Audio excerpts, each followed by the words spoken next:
If you're new here, let me quickly set the context before we start. On this channel, we look at horse racing through data, race structure, and risk, not tips or hype. Instead of jumping straight to who will win, we slow things down and first ask, which runners cannot win and why? You'll see an Excel sheet on screen during the stream. Think of this as the engine that runs the analysis here. It's a proprietary model we've developed to understand how a race is shaped, not just who looks good on a race card. By combining pressure, pace, distance, class, and competition, the engine helps us see where a race is stable and where forcing a pick would be risky. When the signals line up, we act. When they don't, the engine tells us to step back and explain the risk instead.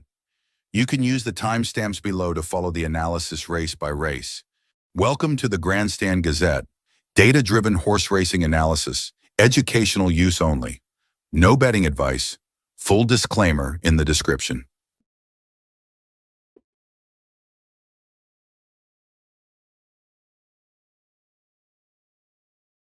Good morning. Today is 25th of July 2026 and we are going to be doing some analytics today here at Randwick. Now Randwick is in New South Wales. It is one of the top tracks in Australia, especially in New South Wales. And we've got about 10 races today here.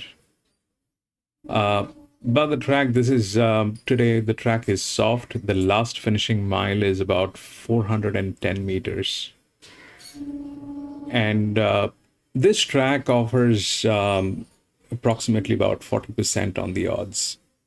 Generally, it can go higher, but on a thumb rule, it offers about 40% on the odds. The rest we have to navigate through. But before we get into that, there are a couple of things that needs to be spoken about today here. So today the rail is throughout the track, it is about 8 meters out. And here at the last bend, it is about 11 meters out. So which will transform this track from what normal Randwick to a leader's track today. Whoever has the lead has an advantage. So that is how the track has been adjusted today. And we do calculate those adjustments, but we'll see how those things work. Welcome to Grandstand, and we do horse racing analytics, and we do that in 2 steps. First, we try and identify the best horses through physics, mathematics, a little bit of understanding of horse racing. And once we have identified the best horses, that's when we take a look at the horses at the paddock, when we get the live stream from the paddock or the gates. If we find that all the horses that we have chosen are looking good and good to go with, we wait for the results to validate them. But if we find that there are better horses, or there are circumstantial changes, we often give it a shout out and highlight those. So we'll take the snapshot for the first one, which is a 2-year-old 1100 meters.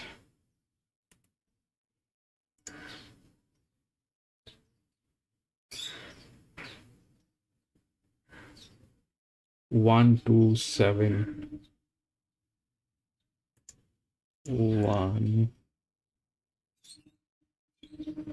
2,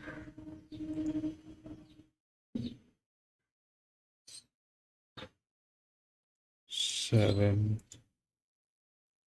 13, 14, 16, 17, 18, 16, 17, 18.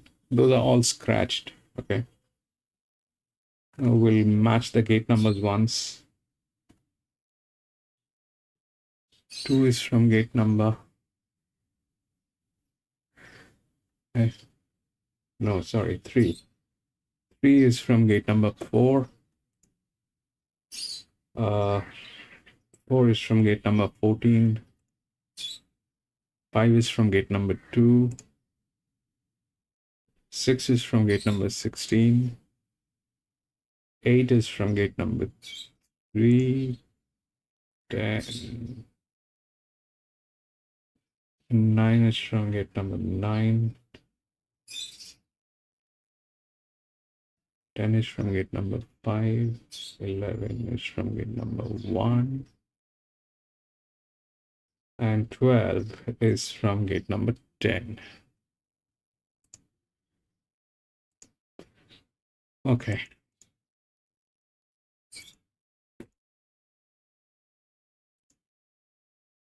So 5963.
So yes, the odds are kind of right about 5. Now the point is this, that these horses are very wide, and today wide is not good because of how the track has been laid out. It is like 8 meters throughout and then 11 meters at the last bend. So I'm not sure how those things will work. Okay, those are bad ideas. The 3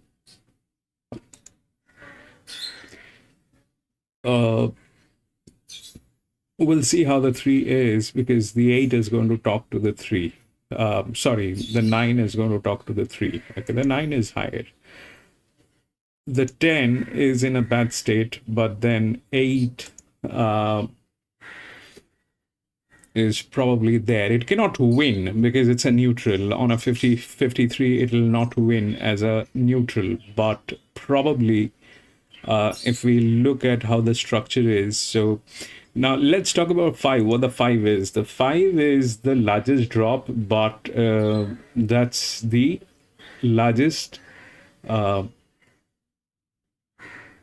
revised, relative weight as well. Okay, that's the linear. So 5 is the linear, that's the largest relative weight, but it is a drop. Okay, but it's a drop, and that drop is lower than 11. Okay, this is 4.5, this is 4. So 5 definitely has chances. Now, the fact is this, that there are 2 things that can go wrong. Okay, one is this, that they are all negative in the resistance. So what it basically is saying, that the 5 here we know that yes, that's the highest relative weight, and if this column starts giving us the right results, then I will not use this any further, because this probably gives us a lot of tension. This particular column gives us a lot of tension. So in that case, I will remove this column if we start getting. But as of now, I have not removed, and we are getting a resistance on 5 and all those horses. Okay. Now, what might happen in this case is the odds are right because that's how it should play. If these two are the same, the low drop, okay? Those are lower. Now, about the 6, that is coming from gate number 16. How good that will be actually is very difficult to believe, all right? But here, the 11 and the 9, we talk about these two horses. So when we're talking about 11, 11 probably is in a bad state because it's 129 on the pressure line and the jock is a green guy. So that probably is not the right arrangement. This generally doesn't work. So 9 is the next stop, which is good. Then 10 cannot do it because 10 is absolutely pathetic the way it looks like in its form line. Then the next drop is here on the 8, okay? On the 8, 56.5, 56.5, if we look at the drop, then that's 2. This is lower. We have a jockey allocation on this, which is good. With a 53, it cannot win. 8 cannot win. It's a place, okay? Probably. If everything falls right, because we have all negative resistance horses up here. So what is the difference between, what leverage is and what the resistance is? Leverage is the performance. I mean, how good that horse has been all through. And negative leverage is bad. But when we get a resistance on these horses at this particular level, this essentially means that physically it is not possible to carry out that kind of a pressure, okay? But this is an old arrangement. We've been using this for last maybe about a year or something. And I'm constantly looking for a way where we do not have to look at this because this gives me a lot of tension. So ideally, the odds are right. If everything falls right about what and how things are working, then probably, I will have this thing removed or hide, whatever. So 5 is the linear, all right? 5 is the linear. 5 looks good. 9 cannot win as a 56. It cannot win as a neutral. It cannot win as a neutral. That will not happen. I mean, generally that doesn't happen. But looking at, how the resistance level is, if that happens, that is because of the resistance. All right. So we'll see how that works. This is the first one. We know how the structure is today. The rails are out. Randwick is not Doomben. Randwick is, we had a quite successful, event at Doomben the other day, but that is Doomben. Randwick and Doomben are not the same.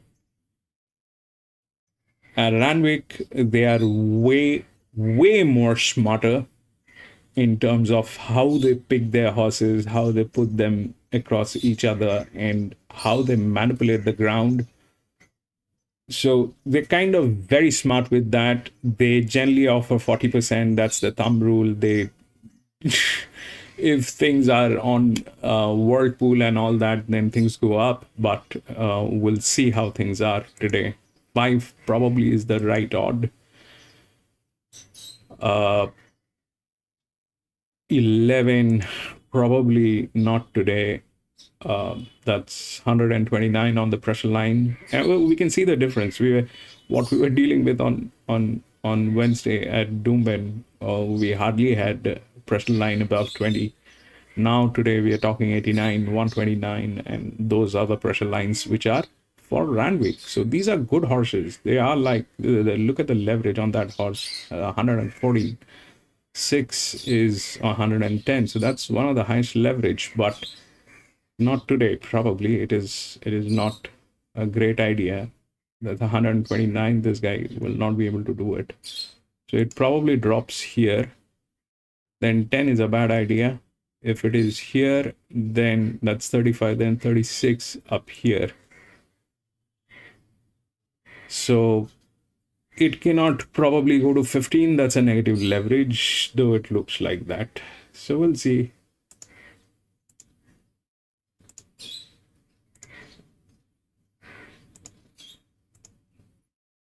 Gate, welcome back, Gate.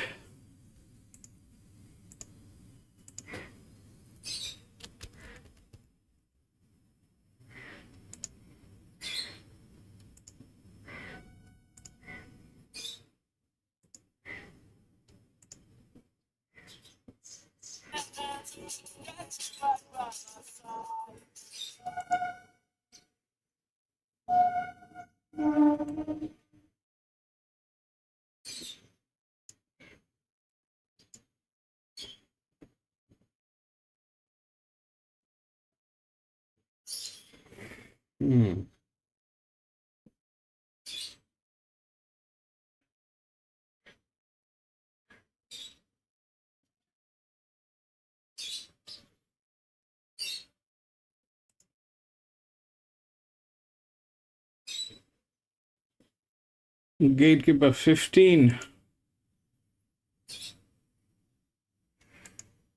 15 is a negative leverage. That horse is a negative leverage. We spoke about this. It has the thing, but it's a negative leverage. And honestly, Gate, everything is possible because you look at how things are. We will monitor this against, what we have started working with. If this side is giving us the results, we will not, we will hide this. But as of now, you can see how things are. Okay. So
as I say, g'day. Also back today for another stint, Brad Gray. Hi to you, Brad. Hello to you, Marto. Hello to all the punters. Thanks for having me again. I can't wait to get stuck into today's action. As you say, a few touch points, maybe no more significant than the return of James McDonald. So he's back just in time to sew up that jockey premiership, but he's looking to start proceedings with some kind of exclamation mark, isn't he, with the favourite here, Letters Payton in the first. As you touched on, I thought Half Pipe was going to be hard enough to beat. I know he's a work in progress. He's still a little bit of a lunatic, but he was still way too good for his rivals at Muswellbrook last time out. So keen to see what the betting does here the last 5 minutes or so. Soft 6 is the track surface. Rail out 11 metres from the 1100 of the winning post, out 8 metres for the rest. Yeah, it's not a rail position that we see very often, Marto. So I had to go back a year to this corresponding meeting to find the last time the rail was in the 11 and the 8. And on that occasion, it was an advantage to be up towards the inside. But since then, we've had that rail in a similar positions. I'm talking 10 and 8 metres as opposed to 11 and 8. And it's a bit of a mixed bag. So long story short there, the answer might be a pineapple in terms of what to expect from today. I think you can go in with a relatively straight bat and we'll should get a pretty good guide in the first couple of races. So there is a lot of scratchings today, but I still think it'll be a truly run race for the 2-year-olds. Same can be said for the highway and the same can be said for the midway. So maybe come race 3, we'll have a pretty good guide in terms of where you want to be on this track and where you don't want to be. You've got 2 specials. The first is in race number 6 and it's Sly Boots. Hasn't been far away, this preparation in tougher grade with an excuse or two. Yeah, I think that's a fair shout. And I think one of the keys to him today, Marto, is just getting back onto a drier surface. So he didn't look all that comfortable on the heavy ground a few weeks ago. I do like the form reference he brings into this. So we're talking to Zima and bony face form. Now, I know he was beaten there a fair ways, but you look at the makeup of this field, with due respect, I think it's got quite a long tail. So I think it's a mini D-Day of sorts for Sly Boots, at least this preparation. I know it's been a lengthy preparation, but I do think he gets his chance to break through and we're getting the right price to find out. And your second special is a couple of races later, race number 8 in the shape of 7. So there was plenty of merit in that last start, third off a wide run. Yeah, I think he's had a few excuses. So you go back to 2 starts ago and he was wide and working, and it was that meeting at Rose Hill where you need to be towards the inside. So I thought he still ran well on that occasion. And as you say, last time out, he covered a stack of ground in the run. So he's had excuses, but not dissimilar to Sly Boots. He's getting to a point in his preparation where he needs to deliver. So up in grade, down in weight, soft gate, and again, he gets his toe in the ground. So he gets his chance to break through this campaign. So as you touched on, Half Pipe, your top pick here in the first. You're most worried about Letters Payton, and both were excellent winning last time out. They certainly were. So we're talking provincial and country form. So a couple of horses that need to do it in better company, but there's a lot of market confidence around both of them. So just on Half Pipe, we saw him back in December at the race for the first time. That was at Randwick. He did a lot wrong there from out the back, and he was tipped out thereafter. He put the writing on the wall with a couple of really nice trials ahead of his return. I did see him in at the midweeks there. The stable elected to scratch for a wide gate. They went to Muswellbrook. He was backed into a $1.18 chance, if you don't mind. He bolted in. He was still a little bit keen in the middle stages, so just be wary of that. He's far from the finished product, but he won by 3 lengths and did it in really fast time. So I do think he is a 2-year-old going places. Letters Payton, he's probably the opposite. He looks a complete racehorse already. I thought he was great there at Newcastle last day. He did everything right, settled outside the lead, and did clock a faster overall time that was 4 lengths quicker than the other 2-year-old 1,200 metre race on the card. So back slightly in journey. I don't want to score him down too much on that basis. He draws well, and he gets the services of James McDonald. Of the rest, I thought Ice Fury did a good job on debut to win it at Wyong. That was for Richard Litt. The stable are airborne at the moment, the Richard Litt yard. And Scintillation, she's a fast filly for John O'Shea and Tom Charlton. Just needs to stretch her speed to 1,100 metres for the first time. So I'm just worried about her last 100, last 50. She might be there to be picked off, but should make her own luck and prove hard enough to chase down. But Half Pipe on top. Just wish I was sharp enough to get the $13 that was first, but that's long gone now. Let's have a look at what's happening late with the bookies. Letters Payton 310, 320 into 290. Half Pipe 420 into 390 back to $4. Couple of nibbles at longer odds. Swation number 11 is one of them, and it's 21 into $18 off a good win at the Scone 900 for the Cabinets on debut. It's horse 11. Yeah, it's an interesting move, isn't it? I found him a really hard horse to get a confident line on, but we have seen with Brett and Georgie recently, they've been winning a lot of races in town, so they're building up the team quite nicely, and he does look quite a talented all-too-hard colt. So draw on the inside gate, Alicia Collett doing the steering. Maybe he can run a little bit better than his price suggests, but yeah, a lot of horses here, so we'll learn a bit after the fact. The other one that firms is Lorax number 10 at big odds, 31 into 21, resuming off a couple of trials, second in the most recent start 2 for Chris Waller. Let's say good day to Darren Flindell. The lights stand by. Letters Payton, a well-supported favourite. James McDonald back in town and wasn't great out, Letters Payton. Second half of the field on jumping. Where's the Circus jump well with no limits wide out. Thrill Hunter right there is Scintillation. They're followed then by Suasion, racing through on the inside of Letters Patent, who's getting a bit fired up there and pulling its way forward. Half Pipe's off the track and going forward, so it's 3 wide Half Pipe. Now Suasion eases back a little bit. They're followed back in the field by Lorix on the inside of Yvonne's Joy, and about fourth last is Ice Fury. Racing away now is No Limits, coming around the corner by 3 on Where's the Circus, then Scintillation, Half Pipe staying wide. Thrill Hunter back on the inside of the favourite Letters Patent. So into the straight now, No Limits is coming back to the field. Scintillation going after it strongly. Then Where's the Circus? Letters Patent needing a bit of room. Half Pipe trying to keep it in unsuccessfully. Scintillation dashes about a length and a half clear. Letters Patent into the clear now, giving chase. It's Scintillation from Letters Patent and Suasion running on stoutly. Scintillation's going to hang on though. Scintillation beat the fast finishing Suasion. Lorax run third. And a great finish there by Thrill Hunter whizzing through on the rails. Letters Patent didn't let down when clear. Followed by Iced Fury, then Half Pipe of On's Joy. Gate! Boom! Where's the Circus was the last to clock in. 3, 11, 10. Scintillation wins for the second time, a filly by I'm Invincible and pays $8.90 and $2.30 betting Suasion. 3, 11, 10. Expected longer odds, 440 and 450, their respective returns. And for fourth, it's close. 8 finishes off well. Thrill Hunter taking a late dive at Letters Patent, number 5. Naveen, welcome back. For a 4.5 month break, back with a bang, Brad.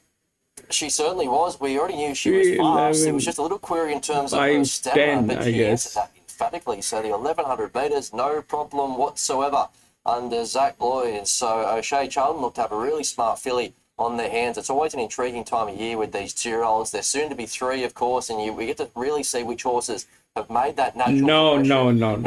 play a role in these better races with this 3-year-old race. You're doing good, Gate.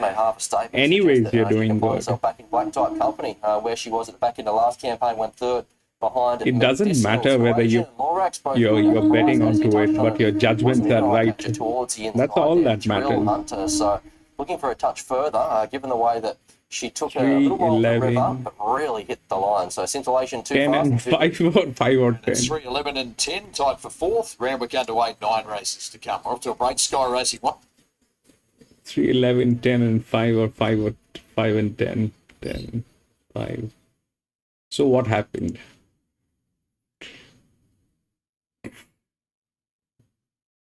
Three.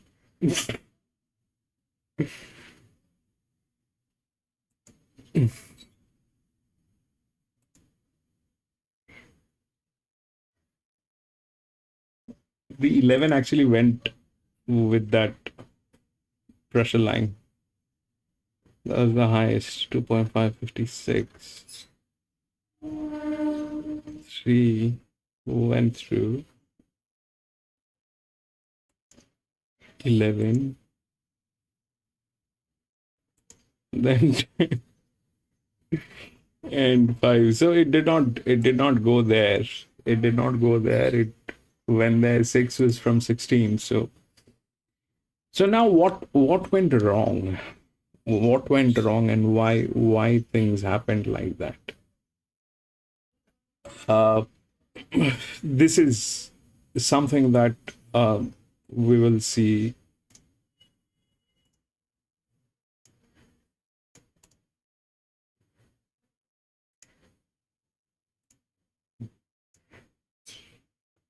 Eight, 5.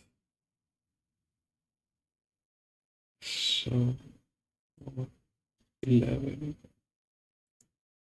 9. Other than 10 big 9, 59, 3.5. Draw. 3. So this basically is how the rail is reacting with the body weight. Okay, this is basically how the rail is reacting with the body weight, and so if we look rightly, so 5 and 11. Okay, so 11 is lighter 5 is heavier. Okay, the difference could be quite a good 40 kilograms between these two. Okay, so that's a heavy horse, and at the bend, that is what happened. How to incorporate that? We will incorporate. We have got this thing incorporated, but we have to figure a way how to monitor this, because today it is a very abnormal kind of a situation. Today the rail is out, like they are also worried about it. Okay, at Randwick they spoke about it, that the rail is out 8 meters all through, and then 11 meters at the last bend. So how that will react is something that we can figure out, but it's a very abnormal situation. It is not a normal situation today at Randwick. Okay, that's the bottom line.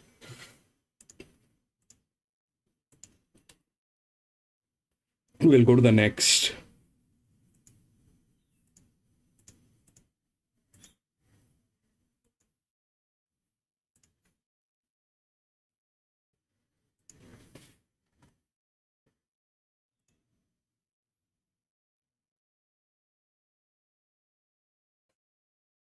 Huge scratching again. 2, 6, 13, 14.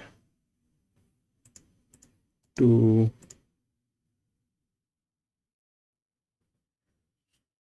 6, 13, 14.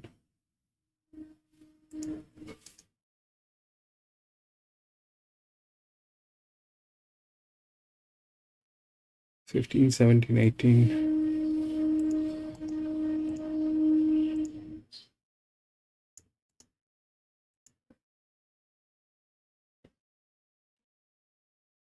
Just take a look at the gate numbers. 1 is 15.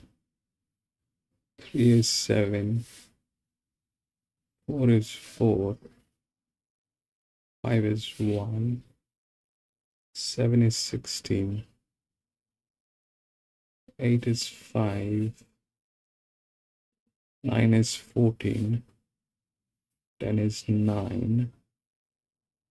11 is 11. 12 is 10. 16 is 2. Okay. 1, 8, 3, 11.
So what happened in the previous one? Let's just first understand what happened.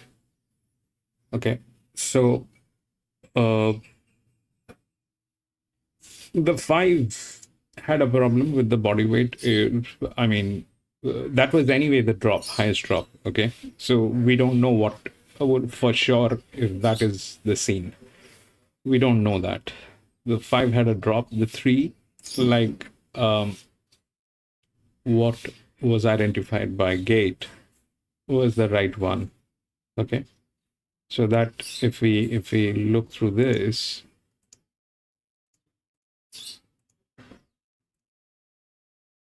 so 5 definitely is on the that, but this was gate number 16, 4 was gate number 14, 8 was gate number 3, but was getting into pressure because of the same thing, the body line, body weight. Then came 11. Okay, 11 was on the lighter side, and that came through today. So why? Because basically these 2 horses, they did not get there. They were wide. Did they have the opportunity of getting into?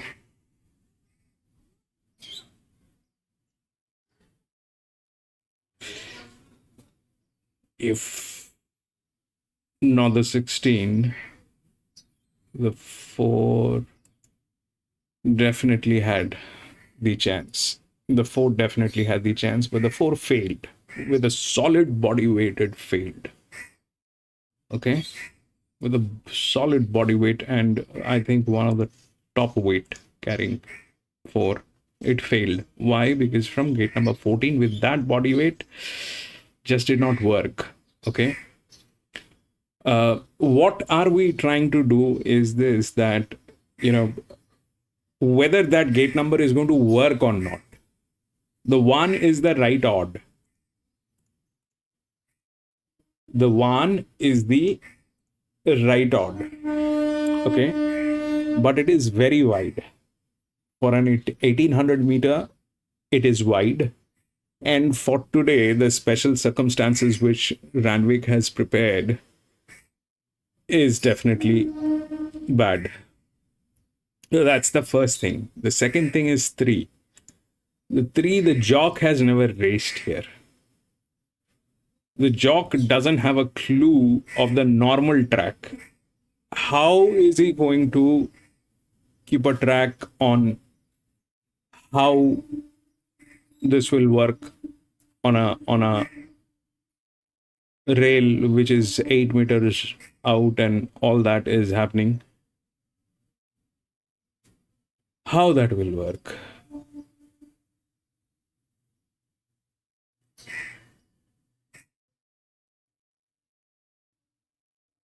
I don't know how that will work, actually.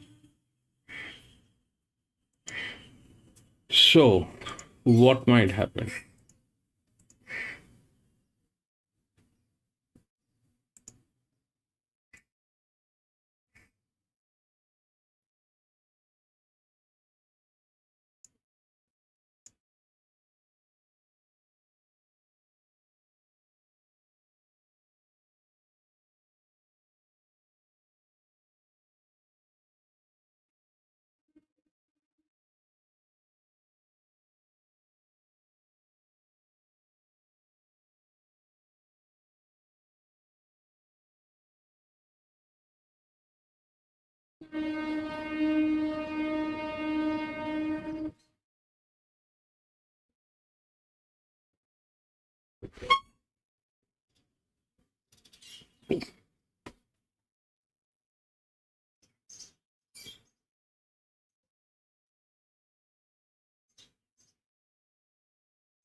That 16 is a check.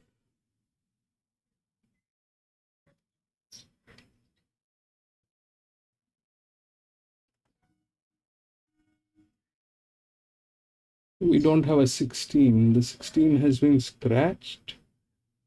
This is page number 2. Yes.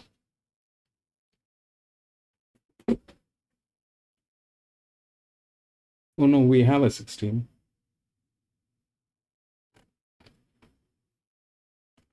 We have a 16. 16.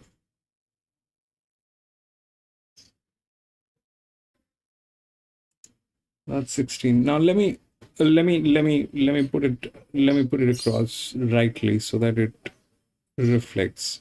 I'm not going to get into it. I will not advise anyone to get into it. There are two things which are very problematic in this one, like the previous one. Okay, what happened in the previous one? Everybody was running negative on the resistance side, and that was not something that we expected, but that happened. We don't know how the rail is going to affect. With what class? This was an open 1100 meter, so we still do not have a class factor ready. This one is a class 3. All right, now a class 3, we're basically dealing with something benchmark 70-75, something on those lines we are dealing with. Now, how reliable is this class? Not much. Okay, there's no confidence that this will go through. So what I am trying to figure out is what might happen. Okay, so the 3 which is there within the odds, can the 3 win? Yes, it's from gate number 7. It can win, but the jockey has never raced here. This guy has never raced here, so he doesn't have a clue on how this track is. So normally, whatever without rails Randwick is, that's a challenge in itself. Today the rails are out 11 meters, and this guy has never raced here, so I don't know how this guy is going to actually improvise. So that's something that I don't know. The jock on 3. 1 is very wide with a body weight. But the odds are right. Okay, that's the lowest drop on 59. That's the lowest drop. This one is 3.5. 8 is 5. Then we have those others which are the 11. If we look at it, it is not a drop. It is up in the class, but that's a very lower weight which is coming across, and the horse is the second linear. So probably yes, all that is possible, but problem is the fact that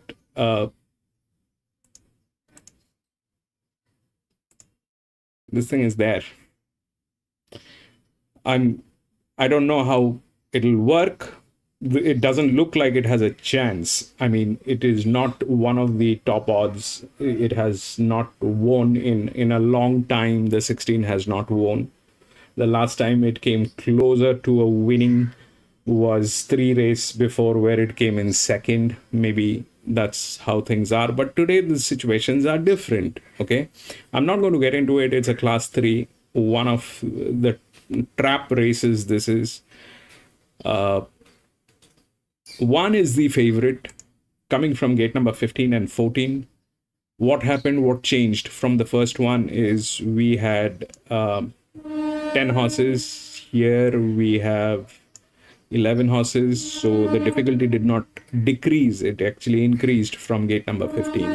If this was a little lower in number of horses, then might have been a little more confident on this. The odds are right. There's nothing wrong with the odds, but it's a very risky one. It's a very risky one.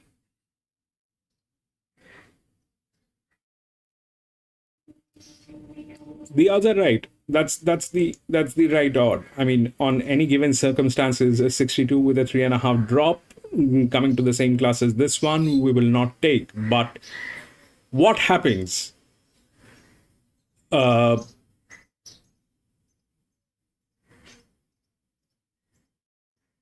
From gate number 15 is a mystery. This thing, can it win? Of course, because that's a 3.5 drop. This is 1.5 drop. So can it win? Yes, of course it can win. But the jock has never raced here. So all those things are possible. Then this is on a lower side. Jumping up. How good is that? God knows. Then we have the 10, which is the lowest weight, and charging, which is good. 9 has the jockey arrangement, but from gate number 14, I do not know if the 9 is any good in this kind of a situation. So all those things are there, but if it plays right, then it plays right. From gate number 15, 1 wins, because that's the horse to beat. But today's circumstances are different. I'm not going to get into it.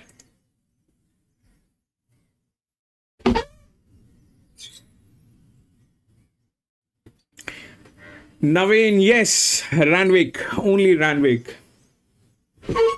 No, 16 is not scratched. 16 is there. 16 is at $51.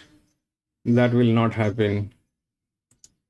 What will also get into a kind of a scene is that 1. I don't know how that will work. We'll see. Randwick is a very different game, and today things are very different here. Very different.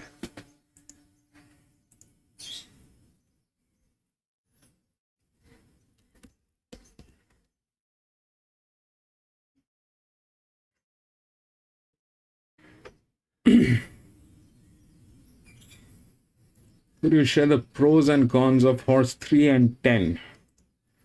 3 is a good horse, but the jockey has never raced here. He has not raced here in normal circumstances. Today, the circumstances are abnormal. It's like 8 meters out, 11 meters at the bend. So, 8 meters whole track, 11 meters here.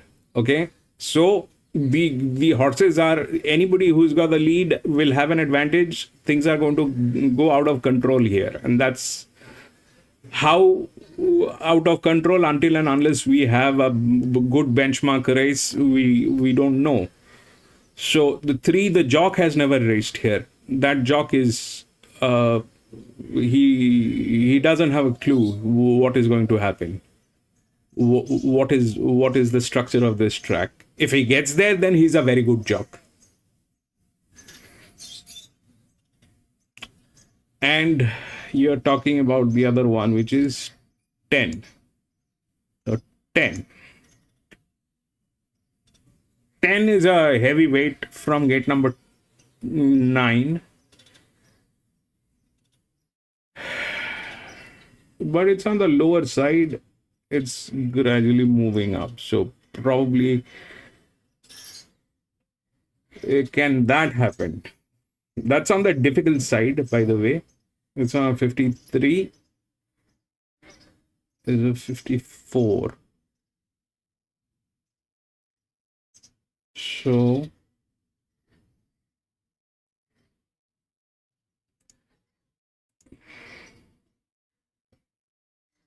10 is here.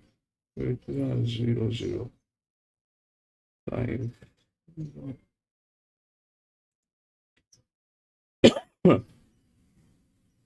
10 will have to talk to a lot of horses. It is, I mean, today it might be an opportunity because they are from very wide gate, but yes, possibilities are there because today they are from wide gate. 10 is in a right form line, heavyweight, not extremely wide, but a lower weight could be a place.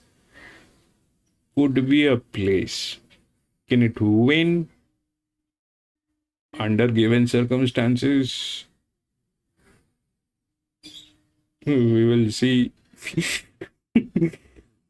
I don't know how things will end up.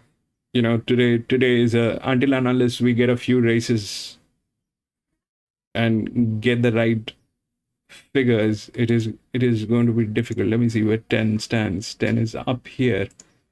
So that's where I believe the 8, I guess. Yes, so they failed. So the 10 is up here. So it'll collide with the body weight. That's what I think. Let's see how that works. Let's see how that works. But good.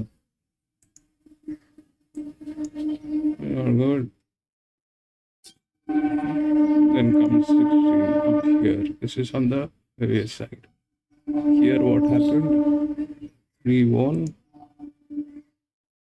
1. Then came 11 on the no. 4 did not have a chance, though had the pressure, but 11. Let's see how that works. It's very difficult today. Any reason why 16 is highlighted? 16, I made it a check. Okay, the 16 has a possibility, but I'm not going to get into it. I will not suggest anyone to get into it. The 16 is red because I believe it has a little chance. Why? Because the 1 is gate number 15. The 3, the jockey never raced here. 4 is not doing well. So 9 is from gate number 14. 8 is good, but getting into negative, and that is the highest drop. So the other one which is left up here is the 5, which is a 63 on the bleeding. 11, maybe.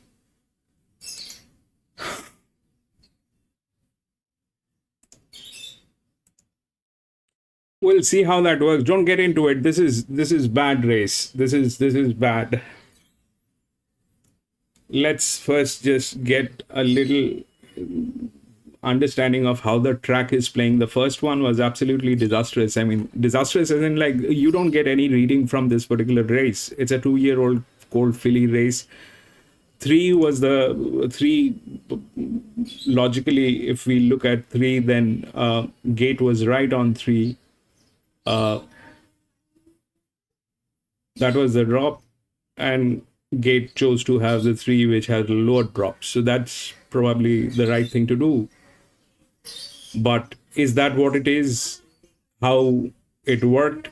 We will figure that thing out in at least this one. This one is a bad one. It's a class 3. We will. It's best to avoid. Very unreliable horses. Very unreliable race. Things are. Yeah, things are kind of crazy. It's ideally the 5, ideally the 1 is the right odd that should win. Okay, that's the lowest drop, but that probably is gate number 15. If that happens on an 1800 meter, what was the difference? Let's say 1100 meter, you don't have the chance. 1800 meter, you do have the chance to improvise. So if that happens, the 1 wins. If that happens, then the 1 wins. If they are good enough to improvise.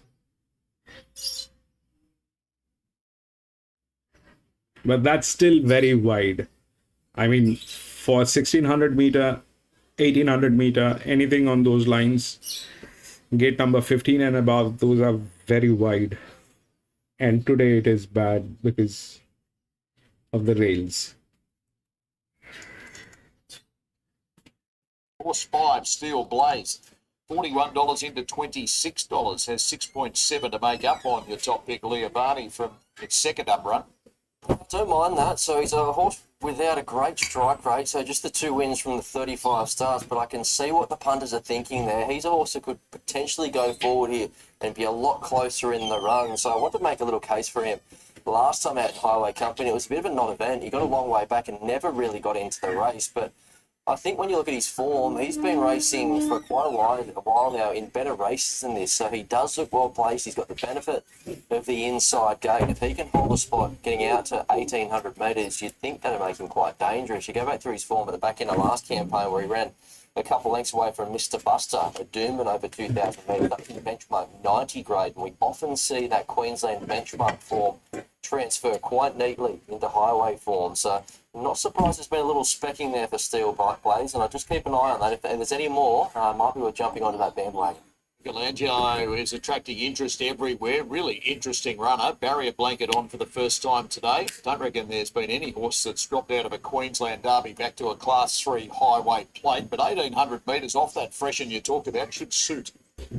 Yeah, potentially. So he'll still have some speed in the legs, won't he? And I think the move today suggests that this has been a bit of a target race for Dean Murphin. So 2 wins, Bathurst, Hawkesbury. I like the way that he really ran through the line on both of those occasions, and he was far from disgraced there behind Providence in that Group 1 race there a few weeks back. So that is a curious move. As a 2-year-old that burst onto the scene with Chris Waller, he lost his way for a preparation or two. He always teased a bit of talent, but a bit of time now, and I speak of him like he's a 5 or 6-year-old. He's still only a 3-year-old, but just a bit of patience, a bit of time. They've got him out to this sort of journey, and he seems to be a completely different horse. So Dean's doing a fantastic job with him, and maybe that run continues today. Late firm for Maples in your mix. 3-year-old filly by the Autumn Sun. She's promising, unbeaten through 3 starts. Gets weight relief today, dropping 6.5 kilos. Well, yeah, but don't really know how good a horse is until they're beaten, as they say, and she fits that profile, doesn't she? So with on-speed favours, she's going to prove hard enough to chase down and does look well placed after the claim of William Stanley. So 57 kilos becomes 54. You can only win, and that's exactly what she's been doing. Giovanni, though, your top pick for Camp Crockett nowadays, started with the Archibalds. Yeah, another horse that's changed stables, hasn't she? So I spoke of the fact that Cam suggested that she is a mare that could really hit her straps in time, and I think the way that she won there last time out suggests that she has turned that corner. So just needs a few things to fall into place from the gate. If she gets the breaks, she'll be storming home at the finish, I'd suggest. Here's Darren. Locked and loaded, ready to run. Race 2 here at Randwick. Stand by. Gates are back now. They're off and racing now. Who wants to lead? There's a real clump of them out of the gates. And going forward is Koto Decay with a Tono whizzing around the outside. And Michelangelo's right up there, third. Maples fourth, pulling a little bit. As Leovani goes around the field looking for a better position. They're followed by Release Point, Moonsweeper midfield, then Steel Blaze, Hurry Miss. A gap to Bales. And Safely Sands is going to settle a conspicuous last. So Tono won the battle for the lead. And Alicia Collett continues to go forward here on Leovani and gets up in second spot now, followed by Koto Decay, who switches off in third on the inside of Michelangelo. Then the unbeaten filly Maples right on its back on the outside of Release Point there in the yellow cap on the fence. Steel Blade kept company by the favourite Moonsweeper. And the 3 runners behind Hurry Miss and a gap back to Saintly Sands and Bales. So about 12 lengths covers the field at the 850. Tono a half in front to Leovani. Then Koto Decay on the inside of Michelangelo, followed by Release Point on the inside of Maples. A length and a half to Moonsweeper the Grey. Just shading Steel Blaze, then Hurry Miss sitting back from Saintly Sands. And Bale sees them all. They've got 600 to go. And Tono being nudged along now. Leovani the outside. Then Koto Decay, followed by Michelangelo. Maples pulling out, starting to run. Moonsweeper gets onto its back. Into the straight now, Leovani.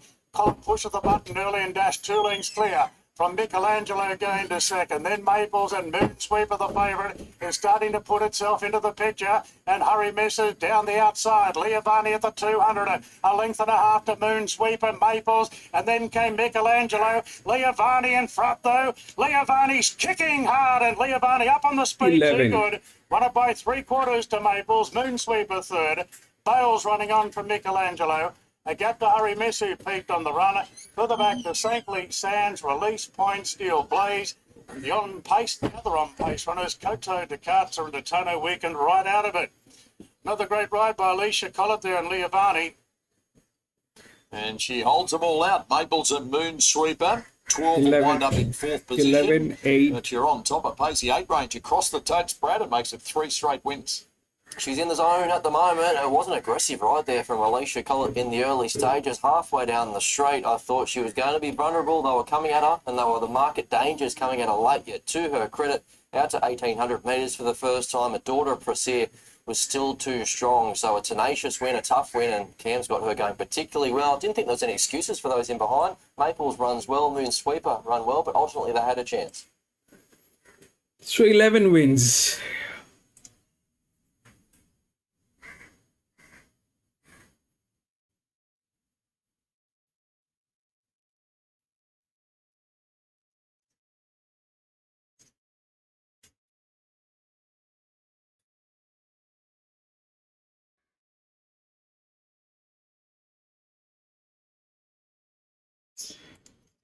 Eleven, 8, 1 and 12. 11, 8, 1 and 12.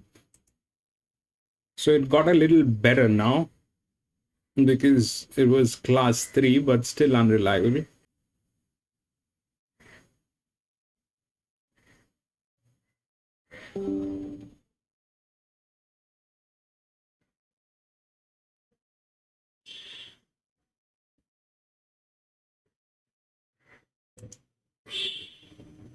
The 3 was the jockey over-raced. He did not have a clue about what was going to strike him.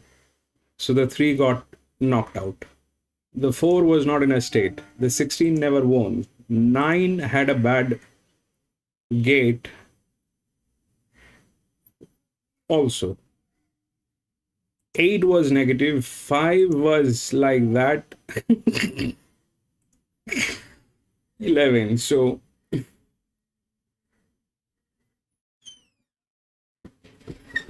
bad idea today. Bad idea. Bad idea. 16 was a bad idea. This is still okay. Let me check from there once.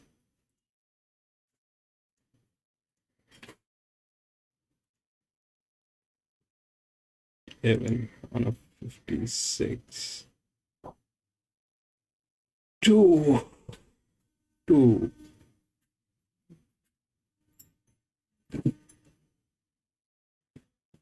Did the 10 get placed? No, the 10 did not get placed. That happened 11. 54. Gate number 11. This one dropped out on body weight. Negative.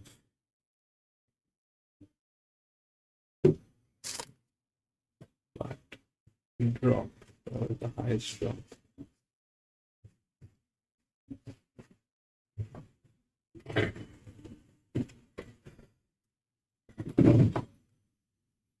We'll move on to the next.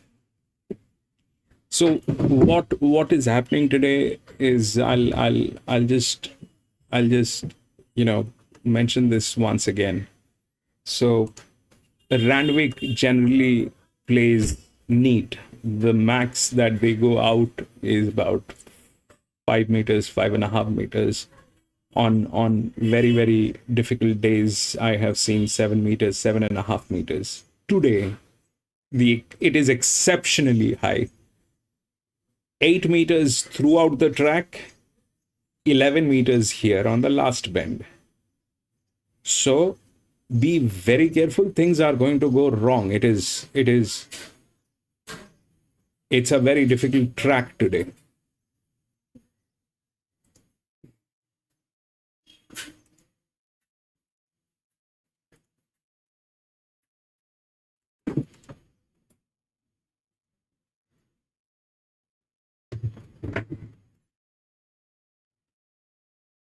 Two, 6, 9, and 14 all scratched.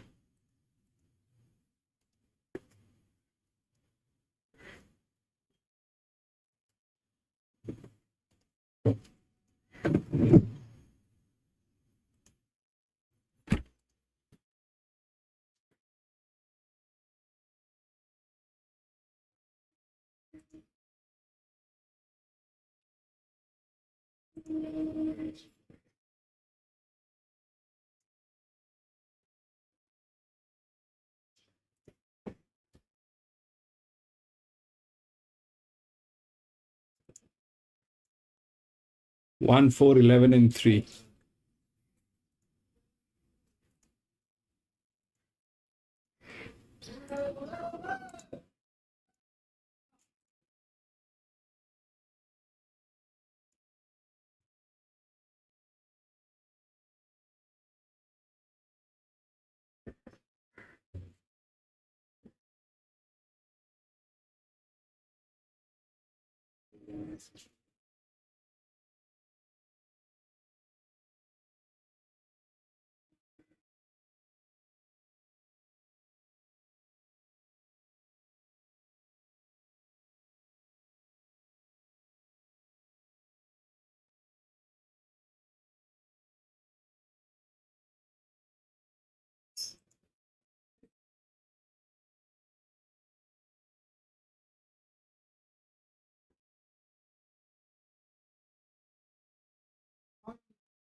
Those are maybe may not be, but I think one is the right order. One will win.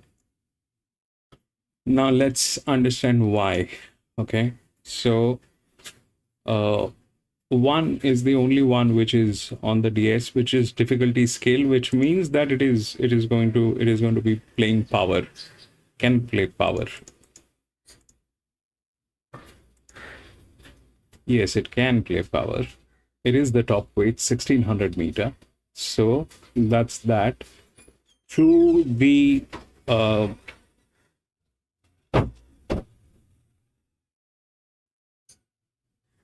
to the relative weight also it is high. Ideal weight is also the highest, so there's no problem. It is okay. 1 should win. 4 is also the right odd. 65, this is 8.5. This is lower, but gets very wide on this, and it is also lower. Then this is also very lower, wide on a 1600 meter. Then comes 8, which is a 4 on a 60. And this is a drop, which is on a 63. So 60 on a 4 and 58 or 3. But this is again on a wide. This is 63. If that fails, it works here, 11 and 12, but then 13 is probably there. It does not do any good in terms of form line. The form line is not right. So yeah, the 11 is probably on the 3rd or 4th line, maybe. But where things are right, where things are wrong. So the 1 is right.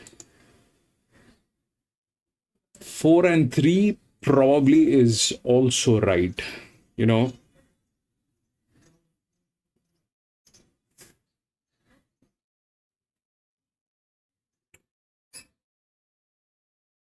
Four and 3 are probably also right. Because 3 cannot win. That's the drop. This is 7.5 right after that. This is 5.5 on a 62, which is lower than all that. Then this is a 64, which is a drop, but gate number 16 gets wider. 8 is a 60.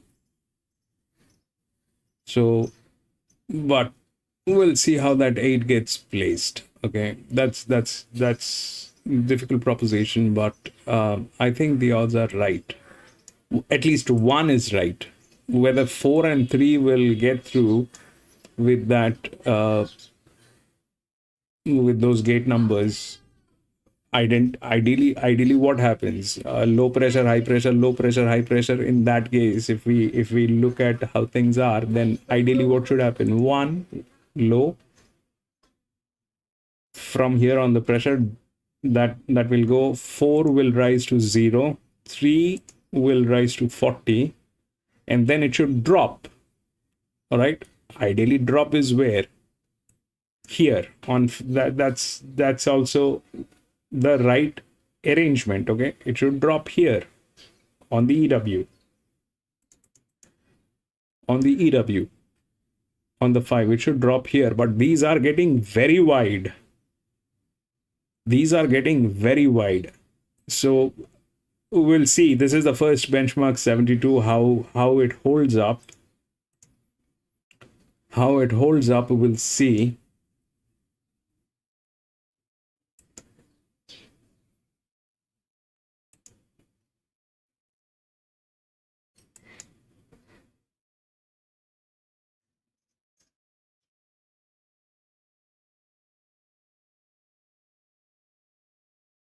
It should ideally be that. Low, high, high, low. That is how it should work, but that's gate number 15. So the other low is 12 here on 0, which is a 63, but a drop. So that is that. 11 is gate number 12. Then this is gate number 6, which is a 57, 58. So all that thing is possible. If the 5 fails from there, before it reaches here, there should be a low. There should be a low. This is a low. This is 0. 11 is 6 on a 55, 4, 8.5. This is a 57, 13, 6. Will that low get there? But those are very, very far-fetched thought. Bottom line, one should win.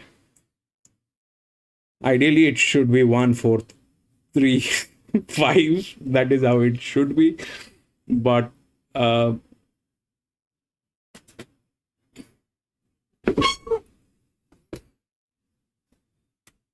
those are very wide gates.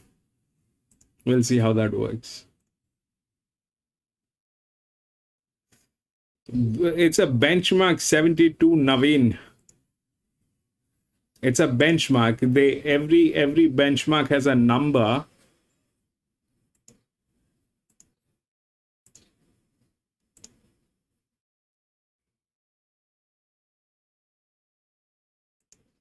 Race 3. I did not write race 3. 1, 4, 11, 3. 3.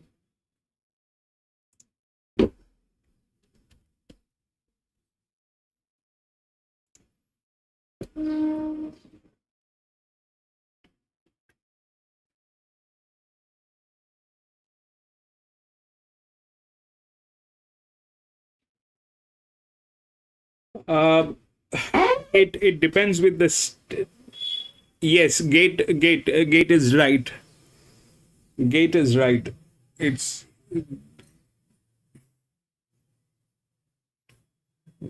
moderately high.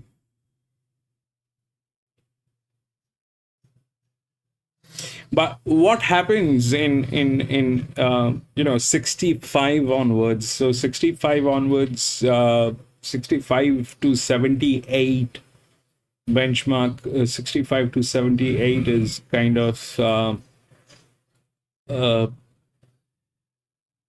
little tricky positions. Why? Because they have mixed bags. They have horses which has which has gotten down from benchmark 80, 85 and above to benchmark 70, 72. So they generally have mixed bags. So you will have very high class horses, you will have upcoming horses, something like that. So yes, those things are possible. So if the 15 fails from gate number 15, I mean the 5 fails from gate number 15, or the 4 and the 10 fails, these two fails, why they might fail? They should not fail actually. They should not fail actually.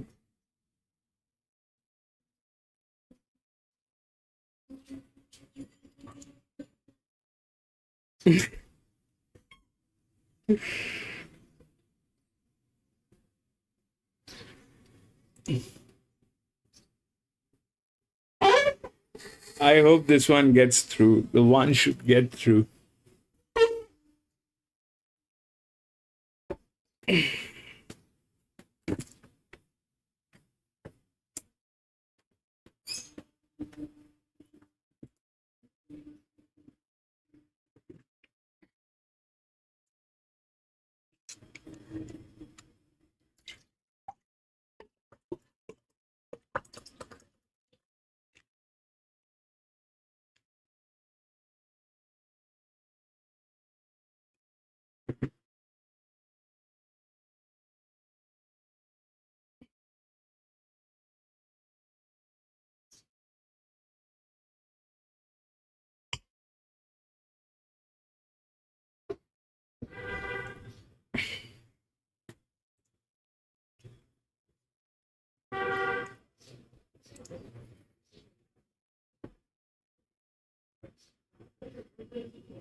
57, it will not go as a neutral. 4 is higher. 65 is 14.9, 5.5.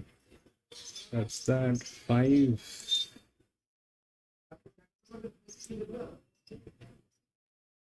64, both getting wide.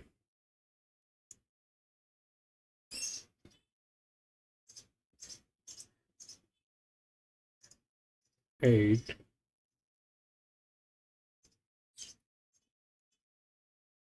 So where is our hero? Our hero is this one. 15.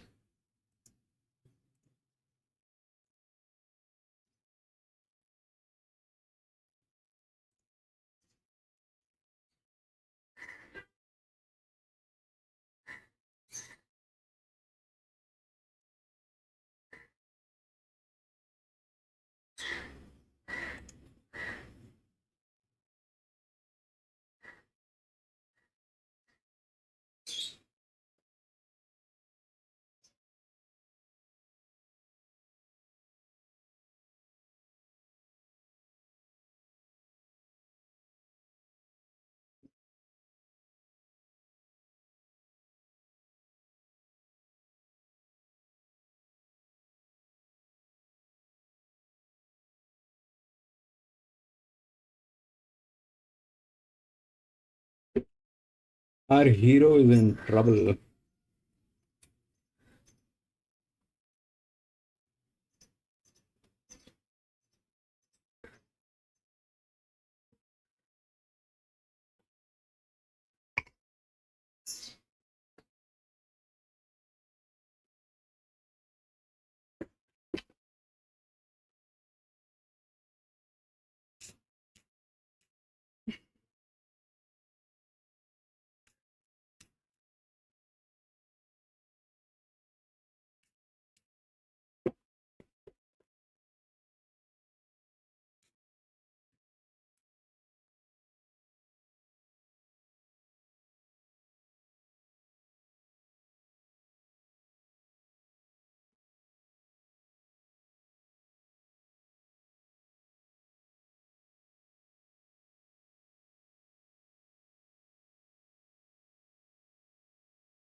A couple of starts ago, and excuses there at Hawkesbury behind Satono Jasmine. So right down in the weights, we know these midways, we've seen enough of them to know that anything goes very rarely. It's almost like the highway, isn't it, where you think it's A to beat B to beat C to beat D, yet the racing gods have a way of reminding you that it's anything but in these midways. So the Mona Lisa goes in on top for me. Of the rest, Swift Legend for Les Bridge. I think it'd be quite a nice race for Les to win, given it is the Jai stand with Jai midway, and we know Les is a huge bunnies man, so there's a little tie in there. I just don't know what to do with Swift Legend. I've always held him in high regard. He's relatively lightly raced. He's just had a bit of a stop-start couple of last preparations, particularly this one. So I suspect in time he'll end up being the best horse in the race, but just a bit nervous in terms of the setup. He's 1,300 metres straight out to 1,600 metres, 4 weeks between runs. So in the back of my mind, I'm just thinking he could be a run short, yet this market's suggesting anything but. He's firmed up again. Now he's $4. So he is a smart horse going forward, and he's another horse that should appreciate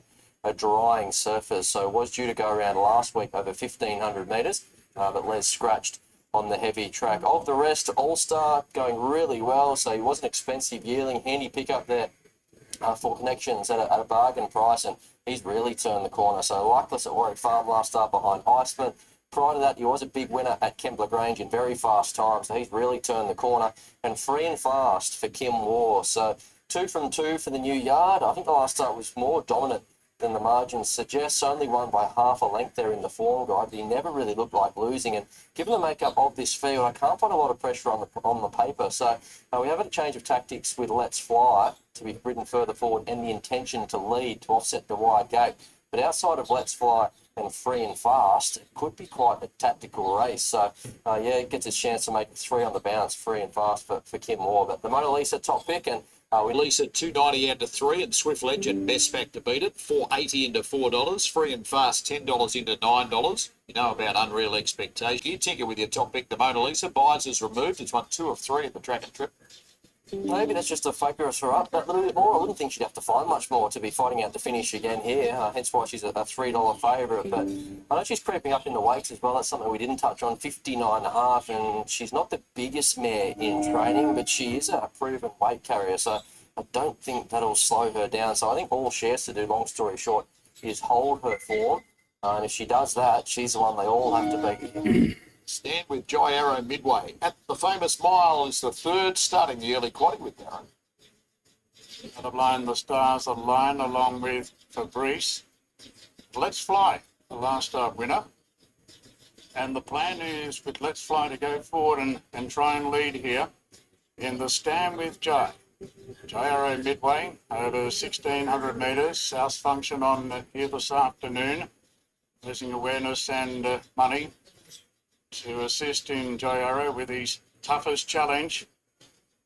The diagnosis on disease, and this fundraiser will help with treatment and support to Jai's family.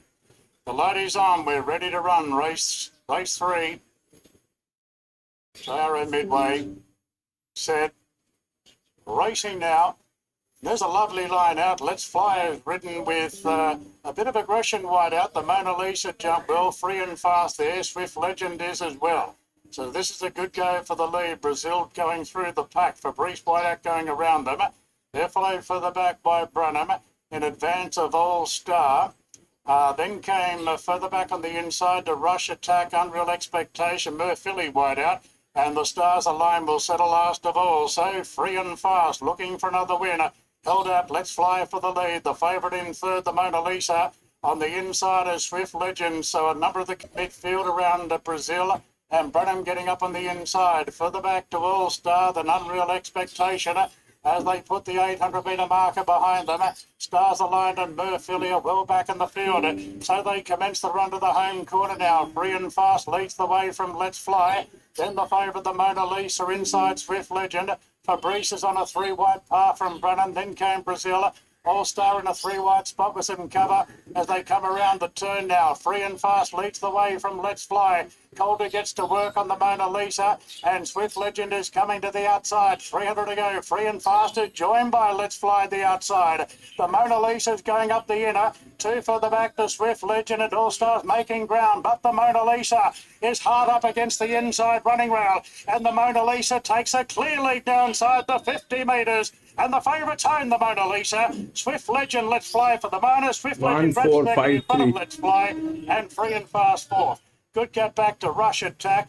Then came All Star Brazil from Branham, Unreal Expectation, Murphilly. Further back to Fabrice, and the Stars Align has finished near enough to last. Mona Lisa's really discovered the mojo and pays $2.40 and $1.20. Went around a horse beat Swift Legend and Let's Fly. 3 winds up in fourth position. Now had 4 starts at the Randwick Mile for 3 wins. 1, 4, 5, 3. Sorry.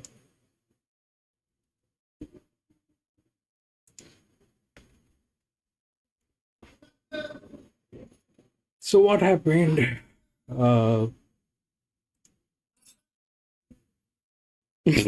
The 5 got there. So somebody had to beat the 3 with that brother. So 1, 4, 5, and 3. That happened. 1, 4, 5, 3. Yeah, the favorite won.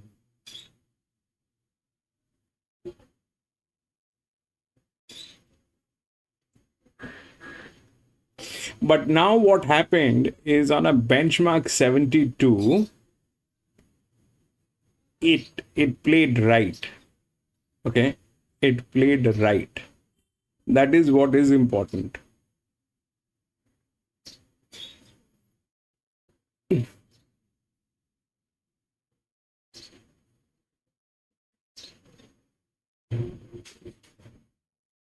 That is what is important, that it played right on a benchmark 72, but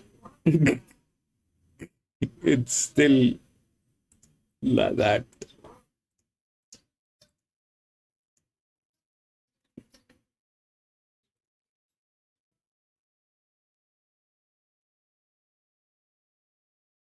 Five, 10, 11 scratched.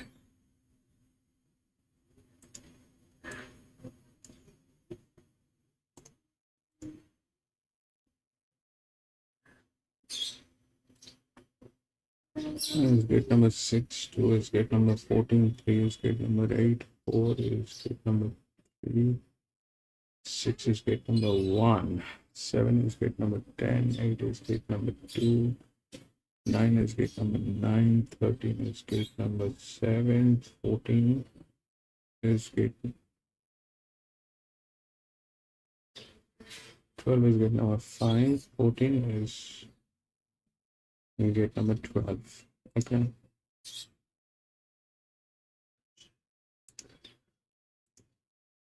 Nine two four one.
Yeah, so here's the thing. So the 9 is the favorite.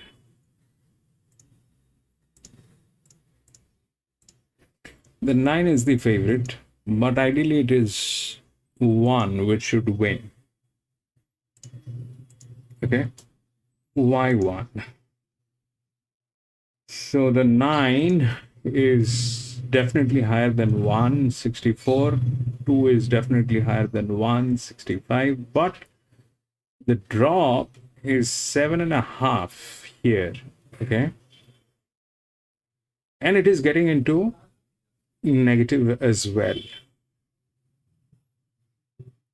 So that probably is not the thing. I tried to look for what might happen with 3, but 3 is difficult. 3 is difficult. It is challenging. 62. 3 lower, but 4.5. 2 is getting into negative, which is okay, but ideally it should be. Ideally it should be 1 4. That is what it should be. 1 and 4. Can 4 go as a neutral? Yes. 58. So anything above 57.5 can go as a neutral. So that will not be a problem. The problem with the 1, what is the problem with 1 is definitely the form line. But that is exactly where we also get knocked out. We don't know how that form line kicked in. So ideally it is 1. Now the question is, now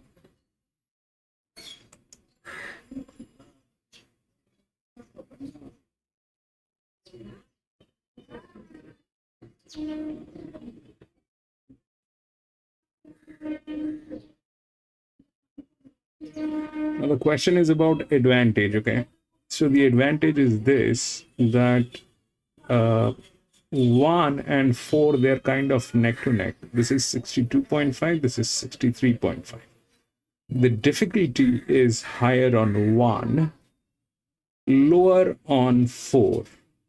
We can see the advantage pressure line here. This is 10. So even if we do that high pressure, low pressure, what we did here, okay, even if we do that high pressure, low pressure, that's exactly how it should happen, okay. 1 was the high, 4 was 1 was the low, 4 was the high, 3 and this thing 3 was high, this was low, so the low kicked in. Why? Because the high was a drop. Okay, so that is how the arrangement was, and it played right on a benchmark 72. This is also a benchmark 72. I hope it plays right. So what should happen? So a high pressure, low pressure will work. So ideally it is 1, 4.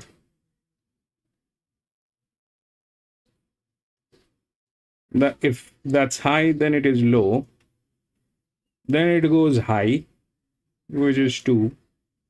Why? Because that's a drop on a 65. And from here, it should go low. Low, how much low? 9 is high. Okay. So if we have to look for a low, then that becomes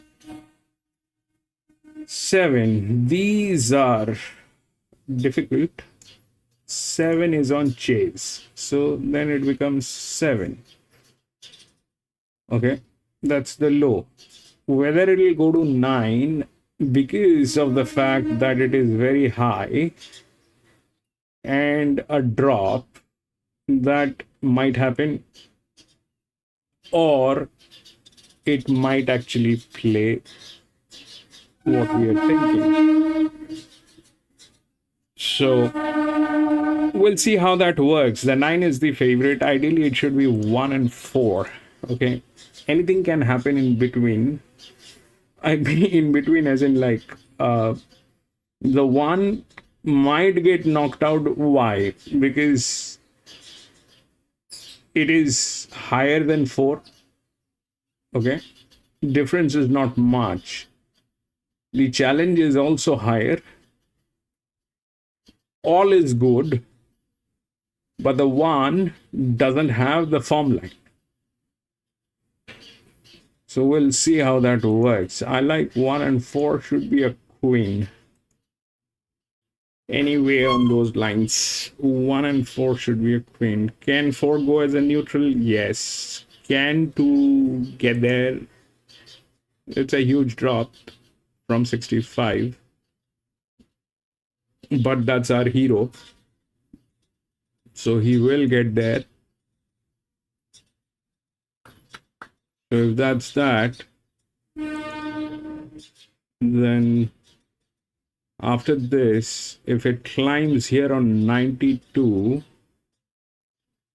after this, then it will drop. And it can drop where? It can drop on 6. Can drop on 6. 61. That's 4. 7 is a little far-fetched. I mean, a low pressure on that horse is difficult.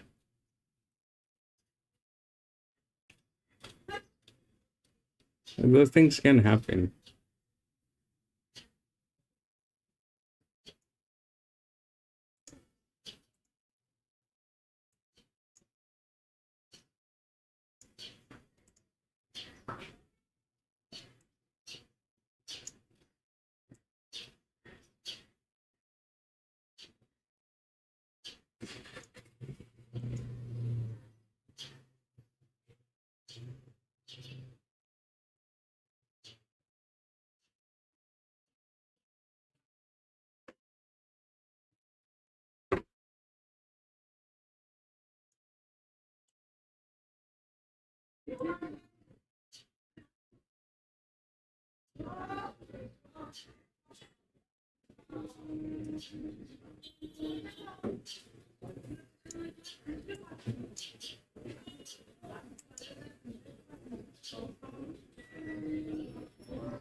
Let's see how that works.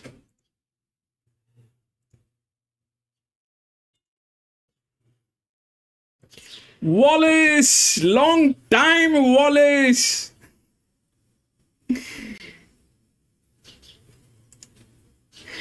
How are you, my friend?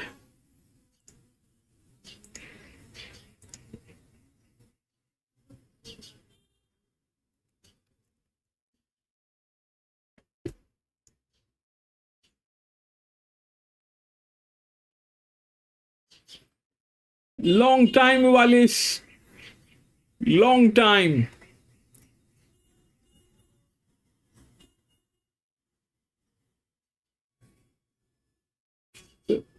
Who's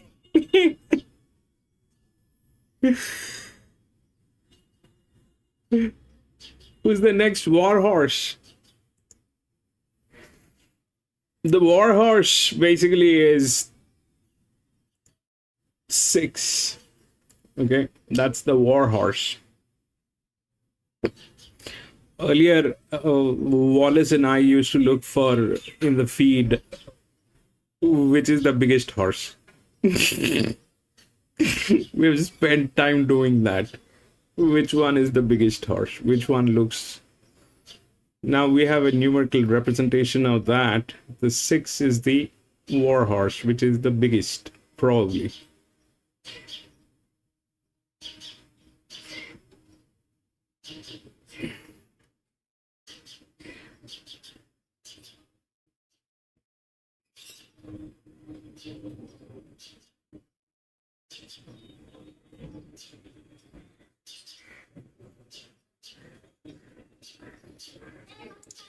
But that thing has gotten very complicated now, Wallace. It's not only the big horse, because we've tried doing that, things got complicated.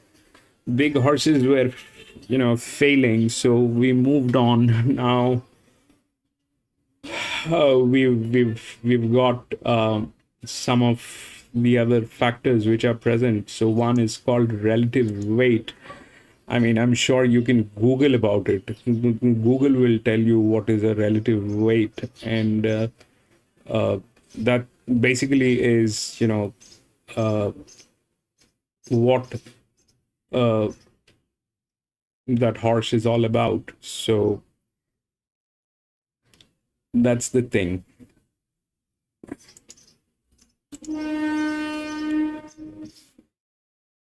Yes, been a very long time, Wallace, but thank you for being here, my friend. Thank you so much for being here. Chris Leon has a sneaky way of staying under the radar and taking early money. Persevera. Which one is that? Persevera. 8. Yes. 8. So 8 is dead with one of the top, but a drop, showing drop 55. Can it go? It doesn't have a breather on a 1300 meter. You don't need a breather actually, so that is not important. But having a breather is good. So I kind of am between these two horses, 1 and 4, I think. Let's see how that works.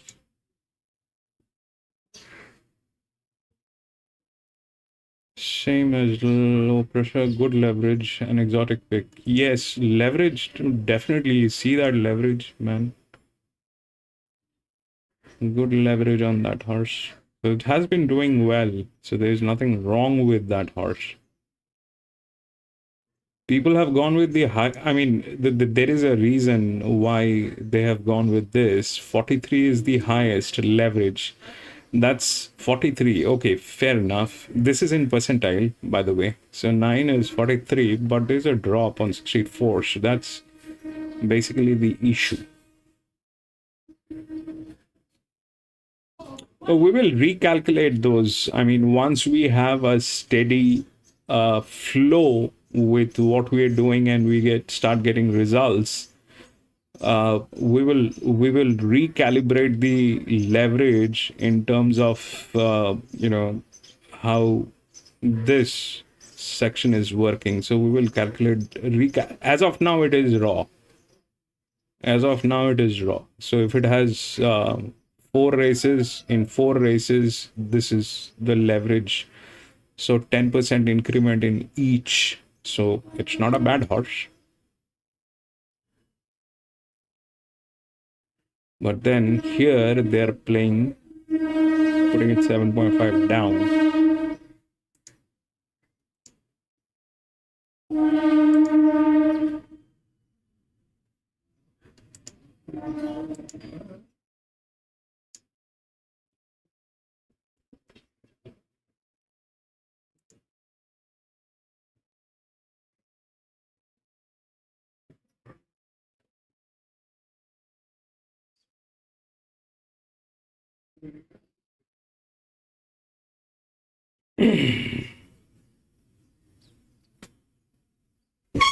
I mean, the thing is, you have an eye for this gate.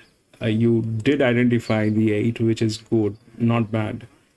But the problem is this. So let's understand what happened, okay? From the first one. So the one did not win. 3 actually won, okay, on an 1800 meter. The class 3. No, which one won? On 2. 11 won, okay? 11, 8, 1, and 12. 11 won, okay? So now, you know, what are the, there are quite a few things that actually works, and so 11, 8. So difference is this, that the 8 did not have a breather. It is getting into a pressure line, all right? So the breather helps. This is where technically it is possible that you give the horse a little relaxation, all right? Technically it is possible. But when you do not have a breather and you give it a relaxation, that is when it can't pull up. That is the issue. And this was anyway supposed to go wrong, because class 3, gate number 15, it will not work. Here it worked perfectly, okay? Here it worked perfectly on the 3rd. That was a benchmark 72 1600 meter. This is a benchmark 72 1300 meter. If that was right, this one should also be right.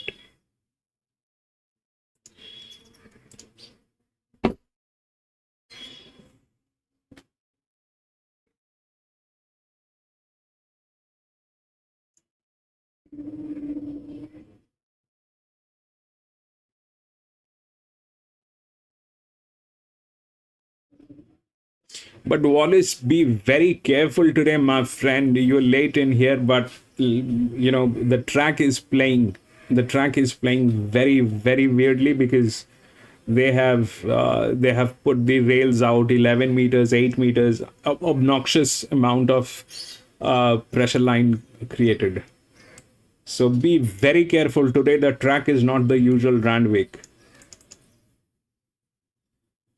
So she's making up for lost time. She spent 40 weeks on the sidelines between her first and second preparation, hardly put a foot wrong in 3 runs back. She's won 2 of those, and the loss was a 3rd at Rose Hill. And the subsequent form through that race, including the likes of Benevac, reads really well. So back to the midweeks last start, settled outside the lead and was too strong over the concluding stages there, beating Gatwick in what was a good race for the day as far as the time. So I want to trust that form reference. To have seen Sponors come out the 3rd horse and win at the provincials thereafter. Dangers, there's a few of them. Sequester, an improving track, I think suits her. We know she's got to turn her foot.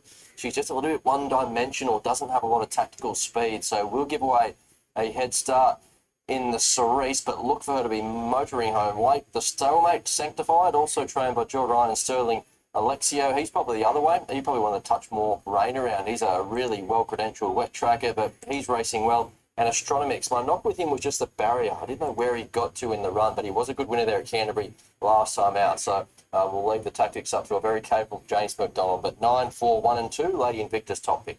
Late with the bookies, pretty settled. Lady Invictus, $3.40, $3.50 into $3.30. Astronomix is $3.70 into $3.50 back to $3.70. Sequista is $4.20 in from $4.40. Aisle 2, number 6 is $10 in from $11. And for real thrillers, Foreign Encounter, number 12 for Andrew Adkins, Danny Williams, $81.91 back into $81. Nice couple to move forward for the fourth with Barron. Starting a $3 favourite, right up against the inside rail down the straight. So the favourite Astronomix, second favourite moves in. The lights on and we're ready now. Gates are back, racing. Astronomix left or right. Nullarbor Jane was fast into stride and leads by 3/4 early. It's a Tartar is right there, together with Glenn's Legacy in the green. It's pushing through on the inside in the early stages. They're followed further back by Sanctified, then came Sequista. Aisle 2 in the second half of the field from Astronomix, followed by Josephine. Fazvara parks on the inside of Foreign Encounter. Nullarbor Jane shows the way by neat length on It's a Tartar, followed then by Glenn's Legacy, who's tucked away on the inside of Lady Invictus as they approach the home corner, followed by Sequista, Sanctified, Astronomix Aisle 2, and Josephine under plenty of pressure. Nullarbor Jane's got a few of these off the bridle, back in the field. Nullarbor Jane leads from It's a Tartar.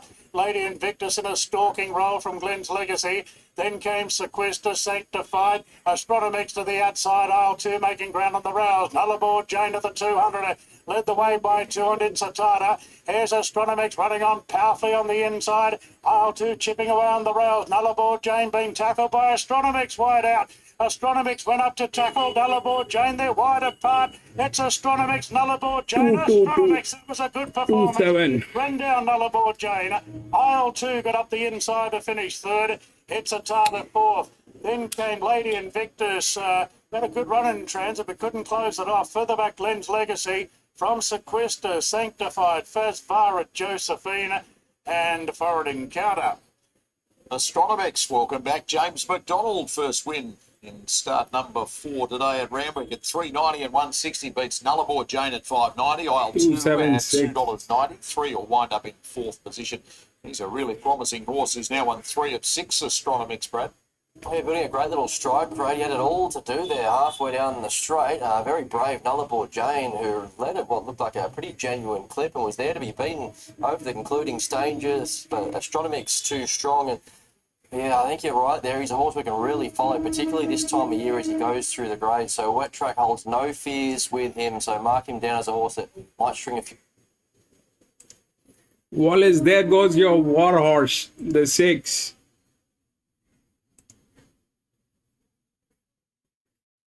There goes your war horse, the 6.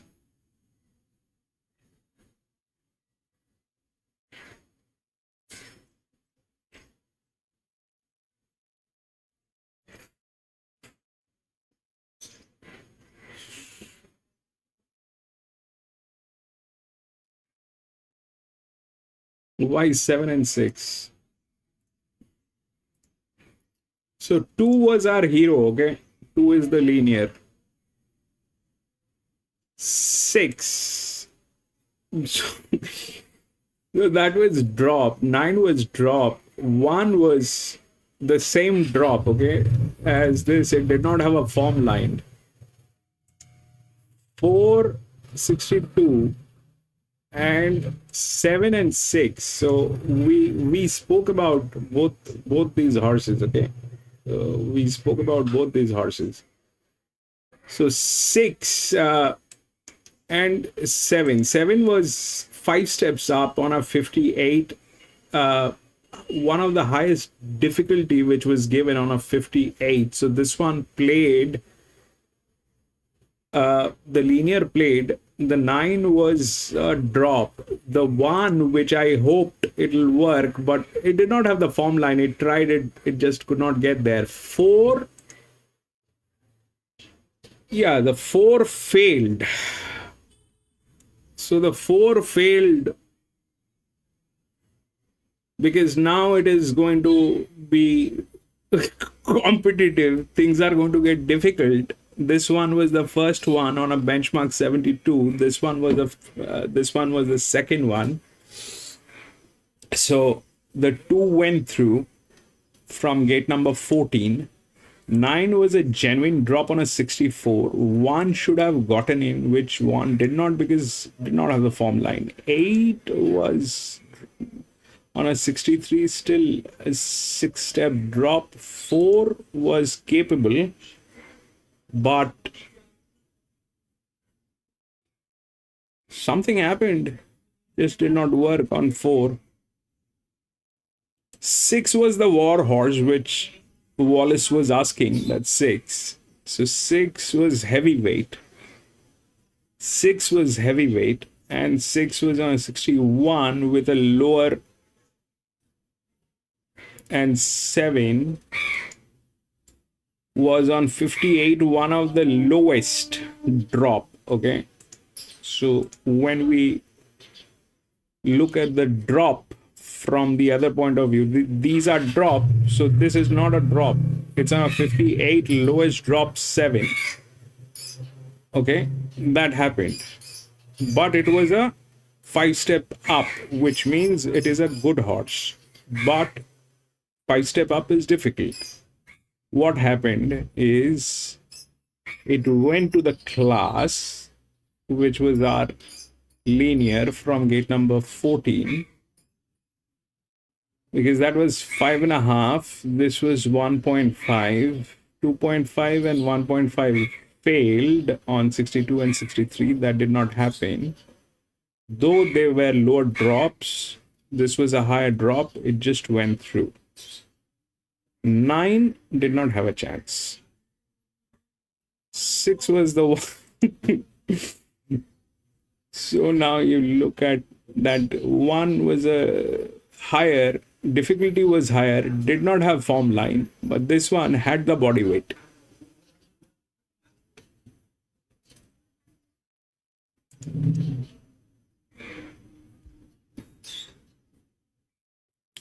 We'll go to the next. This is what it's difficult today, gentlemen. So be careful about your actions, what you do. It's a benchmark 78, so it moves up. 8 was hard. Yes.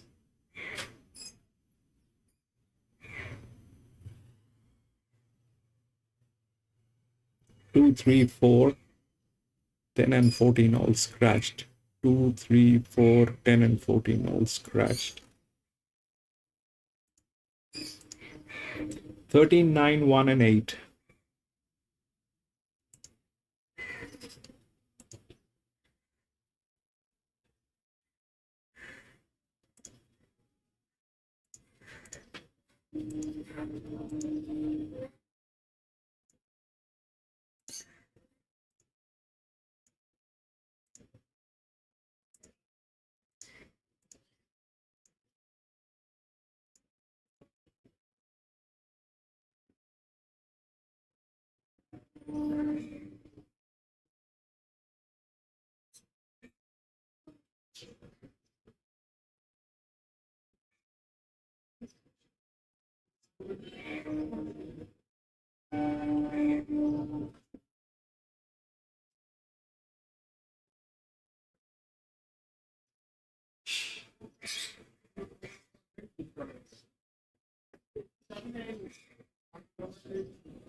Ideally, it is 8. Okay. So what is going on? The 13 is the favorite. Okay. Now, 13 is the favorite. What exactly is happening with 13? So why 13 is favorite and why 13 should win and where it might fail. So 13 is the favorite because on a, I mean, that's the lowest drop.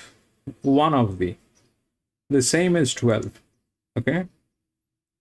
12 and 13, they are the same lowest drop, but 12 is higher in terms of relative weight. Okay. However, that's 13. Okay, that is the lowest drop on 13, but that relative weight is also lower. Okay. Now, the 12 is the linear. Okay, that's our hero. So ideally 12 will get there in some form. 1 is 1 is good. 1 is good.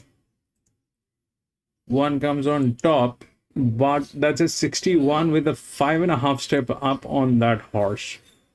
Okay. Ideally,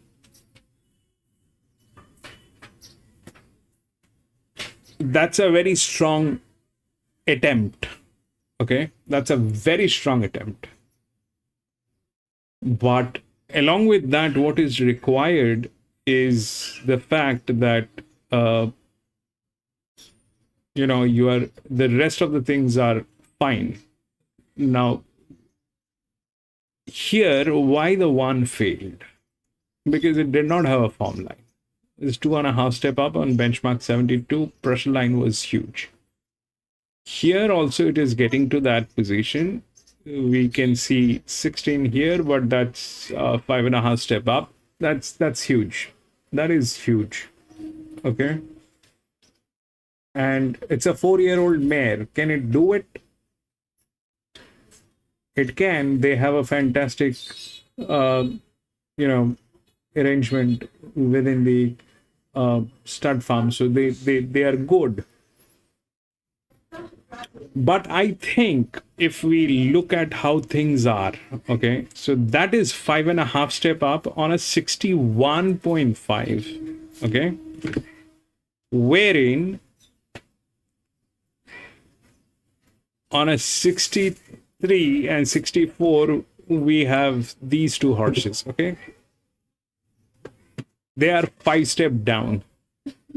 So this is 5.5 step up, and this is only 5 step down. The relative weight is higher. So I think it will go on a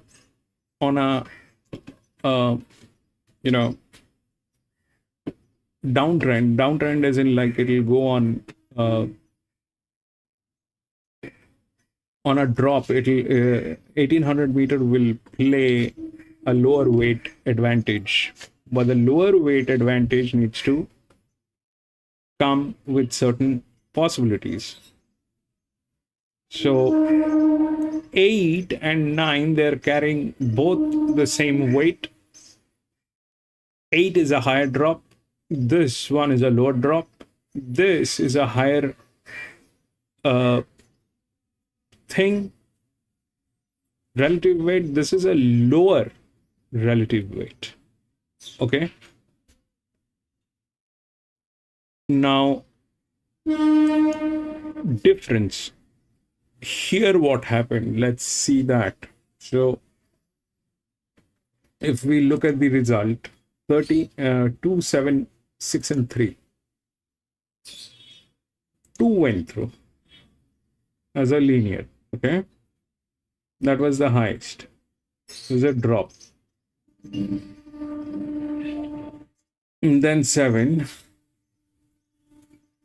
which was chasing 5.5. So a higher relative weight with a drop, and this one actually was a lower relative weight but with a climb. This one came in second, and then the 6, which was on a 0. Okay, no drop, but that was the body weight. So here the body weight is on 9, the drop is lower on 9. This is also lower, the drop is also lower. Here the drop is, they are carrying the same weight. Now in this case, what might happen?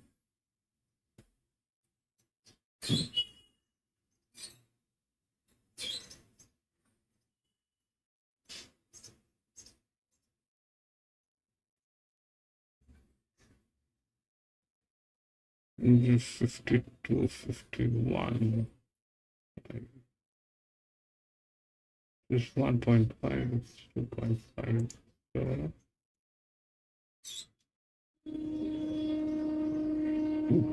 Start with 6.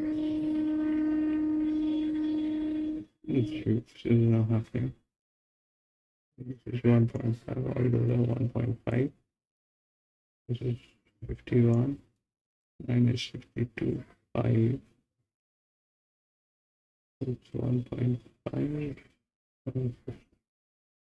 8. It's into pressure 60. 2.5 is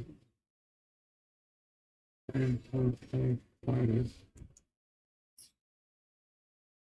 5 is 3. 60.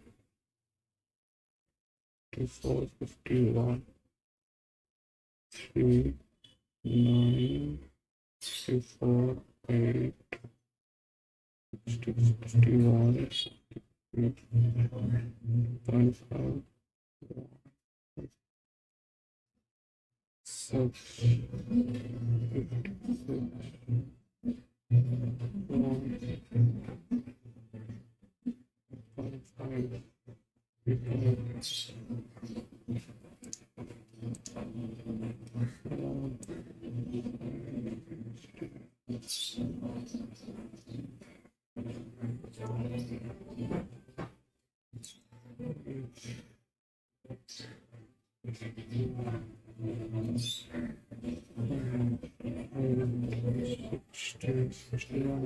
5, 6, 5, 7 draw. It is 5, 1,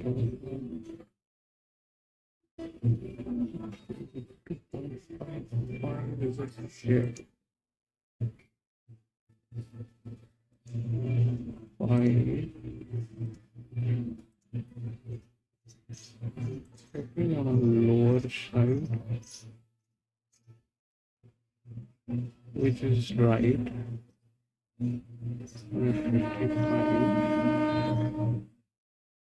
5.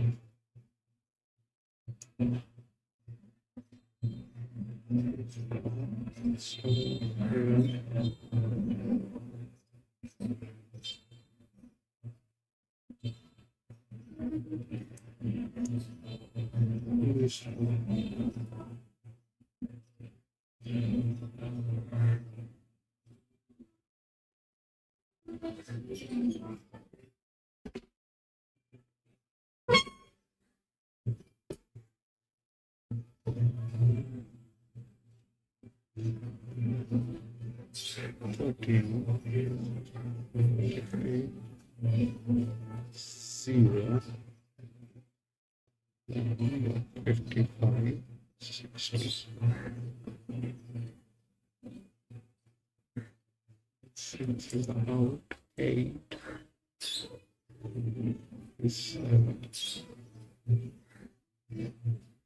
That drops 11 also control.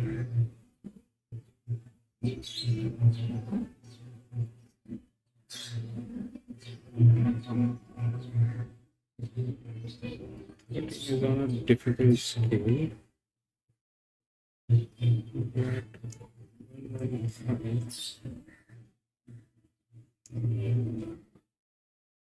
Minus 13.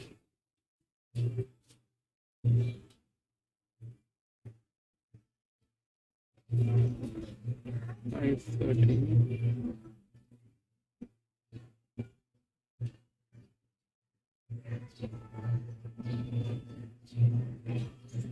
Minus 13.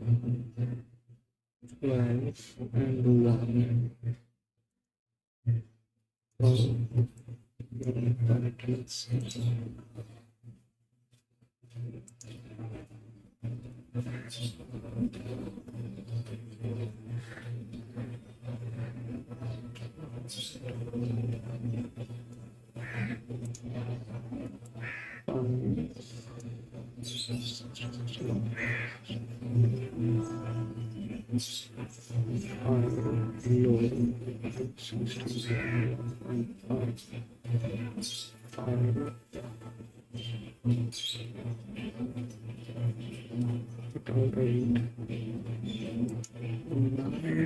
Zero, but 55 will climb. 12 is the linear, so linear will come. Third and 4 or 8.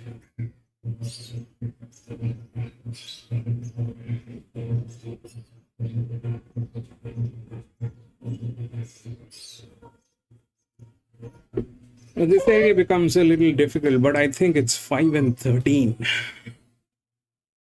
I think it's between 5 and 13. So what is happening is these are drops, okay? These are very strong drops, the 9 and all that, but they have what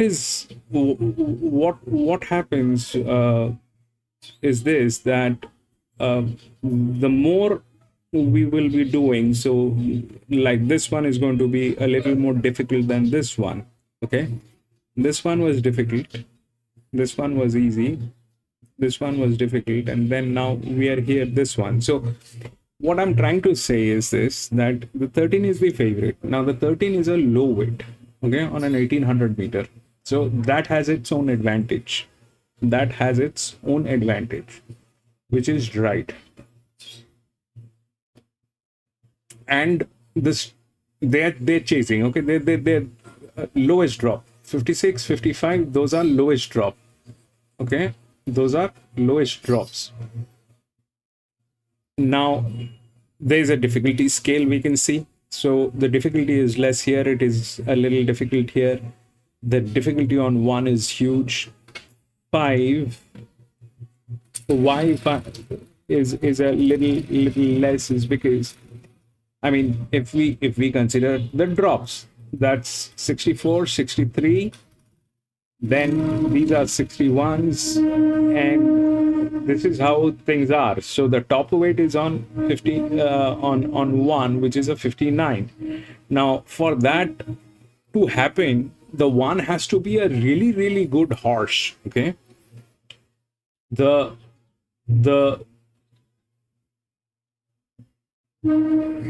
thing has to be really good horse. The 1 has to be really good horse. That is a, I mean, whether it is a good horse, bad horse, that's a different thing, but it's a competition, and in a competition, advantage is an advantage. So here it is not adding value, it is not adding advantage, because it doesn't it's a 5.5 step up, so that doesn't help, and it is not the top. So if that's not the top, and and it is expected to be 5.5 step up. That's a wild goose chase. That's not the right thing. Now, where things might be hiding, either it will go to the drop, okay, which I think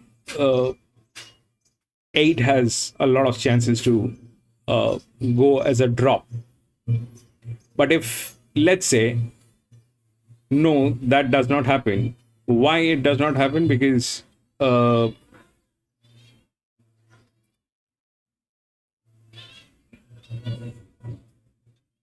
it's a competition. Let's say that does not happen. In that case, 9 has the upper hand. Why? Because it's a lower drop and a very heavyweight horse. Okay. But the balance of the track, okay, the balance of the track is like this, that we have to understand the characters. So this is the hero. Okay, 12 is the hero. That's the linear. That thing is going to get in. How is what we need to figure out, and that's probably the way I think we need to look at. I mean, that's just my opinion. Okay. So 12 is 2.5 step up. 13 is 0. They are the same in the level of competition. So I think it will be competitive. It is not going to be playing on advantage. But the competition has a limit of its own. So 12 and 13, they are lowest drops.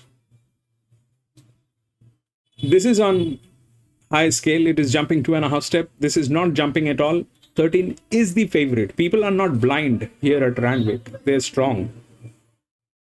So this is on a 55. It is not jumping. It is staying. Okay. But that's a lower weight advantage on 13.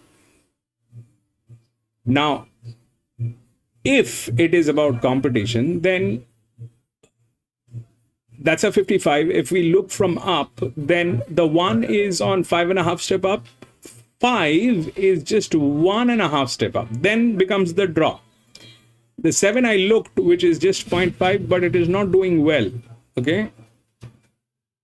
So that is something that I looked into, but that's not doing well. I don't know how that will talk basically, but that 5 probably is on a higher light, on a higher relative weight, one of the lowest drop on the higher relative weights. If we look through the highest, then those are the thing, and then here we have the 5, which is the lowest drop. Okay. On a 60, then it is 5, 8, and then it is 12 and 13 here. Okay, on 1. So let's say it stays competitive, but the class will prevail. So then 5 will have the advantage. 5 will have the advantage. Then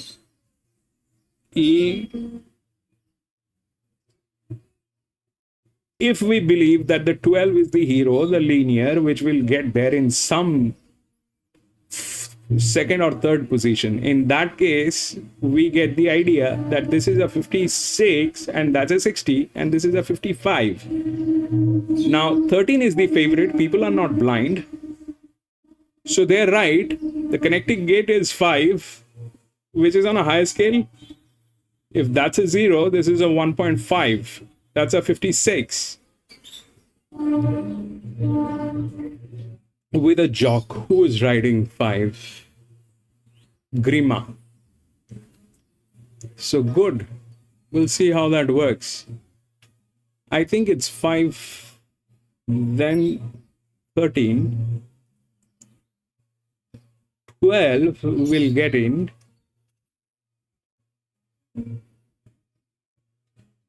And then either it starts with the drop, or if the 1 is actually that good, it will knock out. But 1 winning is difficult. Either it'll, after these two, it might go to 9. If the 9 is that good with a drop.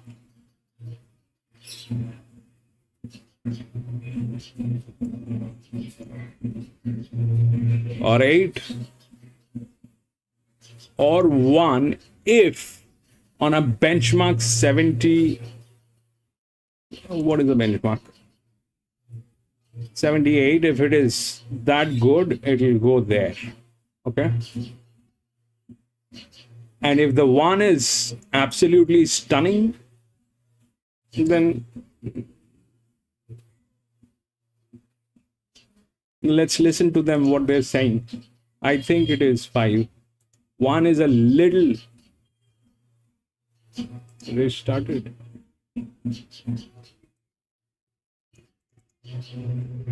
It's Sweet second, Aroha Stone the third. Go back to the original script. Make It Sweet fourth, and that's Horizons outside the leader. They've got the same caps on.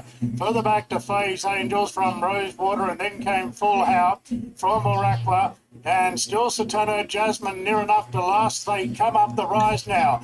And Horizons moved up on the outside of Brigidine Gal. Aroha Stone is scraping through a narrow gap. Here's the filly, Satano Jasmine, winding up with a good run. Together with Full How. Horizons hits the lead, it's worked. And Satano Jasmine pounced on the outside. Moraq was flashing home, but here's 4 in a row for Satano Jasmine. And a first win in first grade, beating Horizons and Moraqua. Then came Aroha Stone fourth. Further back to Faye's Angels, Make It Sweet, Full How. Rosewater dropped off from Shorelin, and Brigidine Gal was last in. So Tono Jasmine just keeps winning. That's 4 straight for Brad Widdop and Chad Schofield. Your top pick home at $3.80 and $1.60 there, Brad. Yeah, I don't care where you're doing it, Marno. To win 4 on the bounce anywhere is a really good achievement. So I don't know what her ceiling is, but hasn't she turned a corner this campaign, particularly the back end of the campaign? So kicked off a Gosford maiden there, 4 starts ago now. That was quite authoritative. Then won at Hawkesbury on a home track. Won again by a big margin there. She was at Warwick Farm, and there she's doing it again at Randwick. So curious to see what Brad Widdop wants to do with her going forward. She's by Satano Aladdin, as the name suggests, and you'd think her future lies 9, 13, 6 and 1. 1800 metres. So exciting filly, soon to be mare, but I'm sorry about that. I kind of,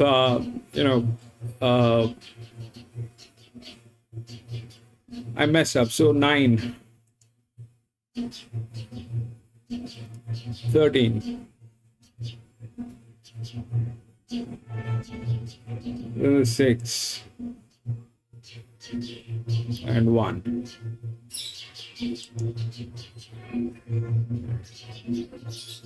So everything was on drop. 9, then it was 9, 13. Anyway, we'll not waste time on that. We'll go to the next because it is taking a little bit of time. 6. And how that played. 9 on the other side. So 9 played with the body weight. 9, 13.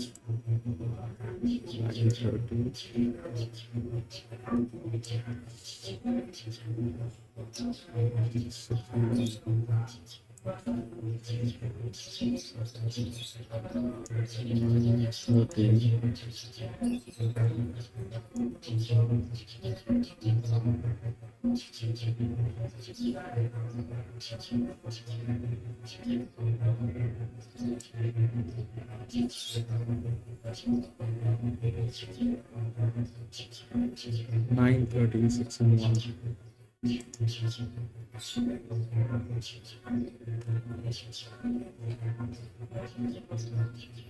5, 6, 7 and 12 all scratched.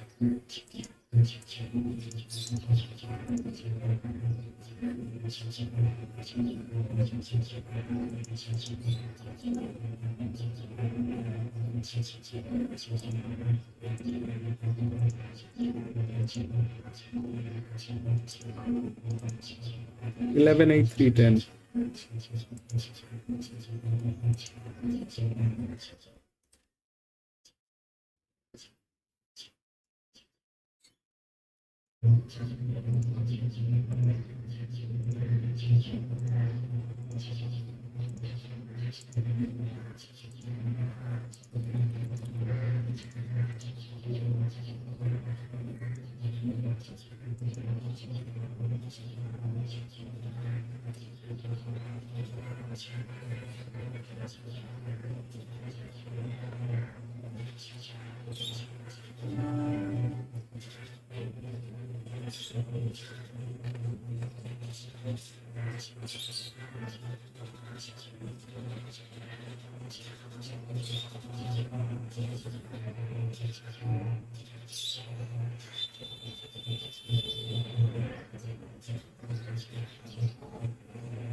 Eight 811 is the right odd. 811 is the right odd. So what is happening is this. So like here we were talking about the fifth, this one. The one came in fourth. Why? Because that's a 5.5 step up. I thought the 5 will get there, but the 5 did not get there. There are other reasons also, because it doesn't have the physics and all that. So we will explain that some other day, but that is still affecting here at Randwick anyway. So the 5 did not get there. The 9, 13, 6, 1. So 9, then 13, then 6, which is a lower drop, and then 1. So 5 did not hold up with the pressure. It went to a drop. So here, this is the 1 is again 5.5 step up, 6 step up. So that probably is on the third line, third or fourth line, maybe. 3 is also ideally right, but doesn't have the form line.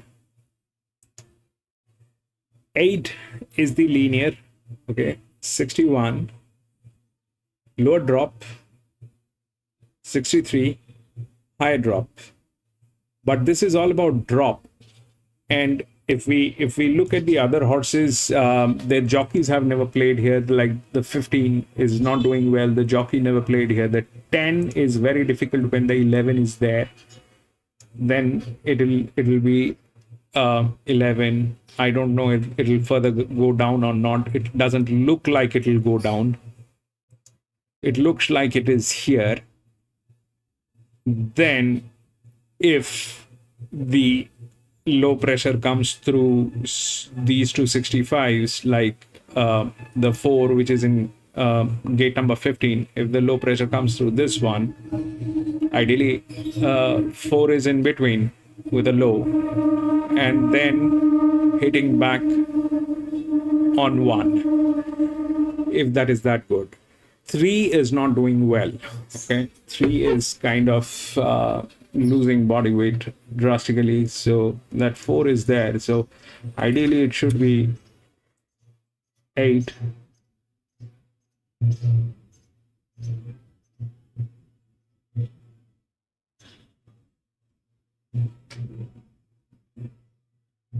4, 11, 1.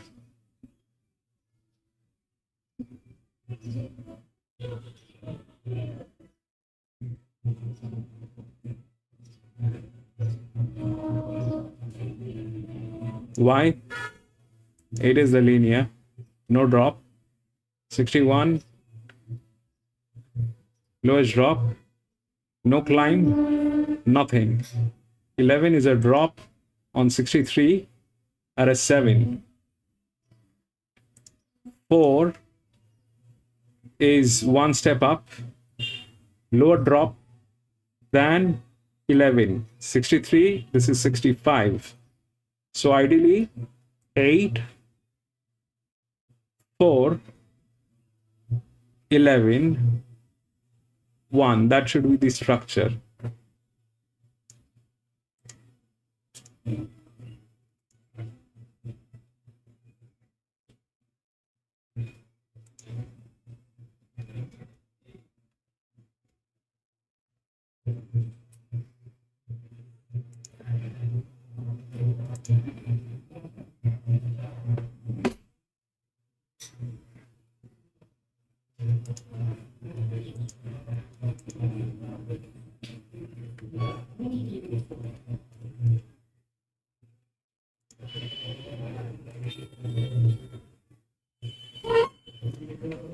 Yeah, Naveed, I'm sorry about that. I was actually looking at it and it took me so long to actually figure out what was going on. And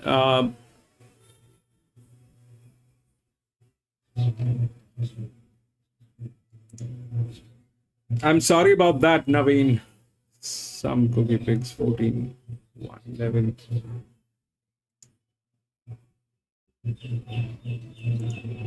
That's a negative leverage horse.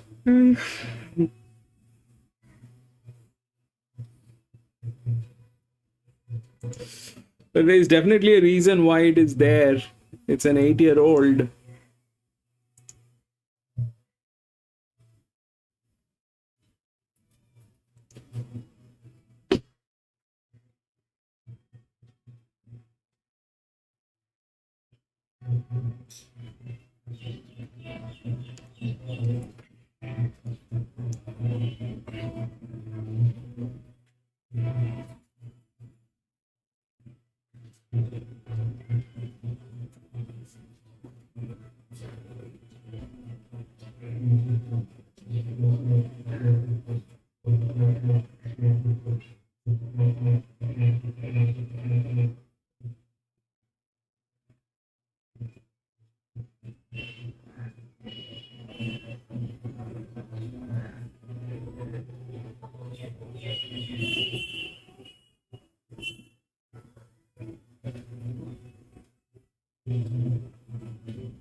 Eight.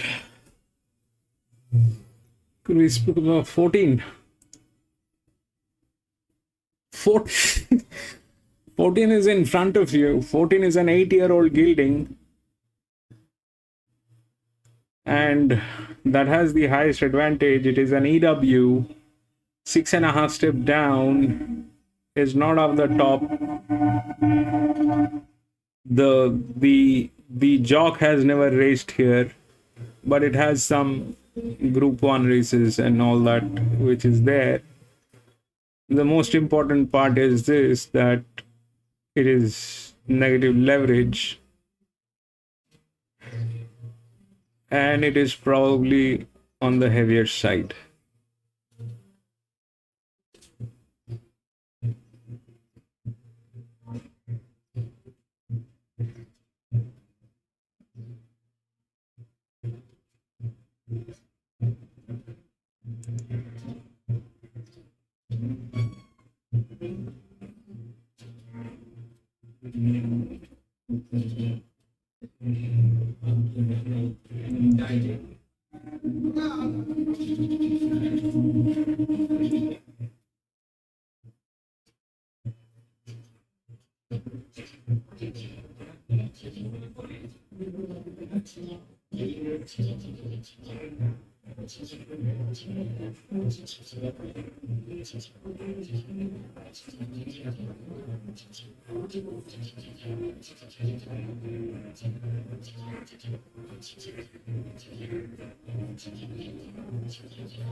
Gate, it is very difficult. Lee, welcome back, Lee. It is very difficult for 14 Gate. It is very difficult. Gate number 13, 8-year-old gilding, 11 meters wide. Negative leverage. Jockey has never raced here.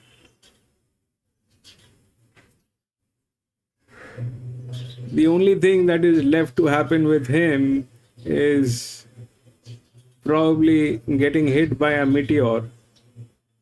That's the only thing left for 8. If that happens with 8, then 8 is like a successful life. Everything happened.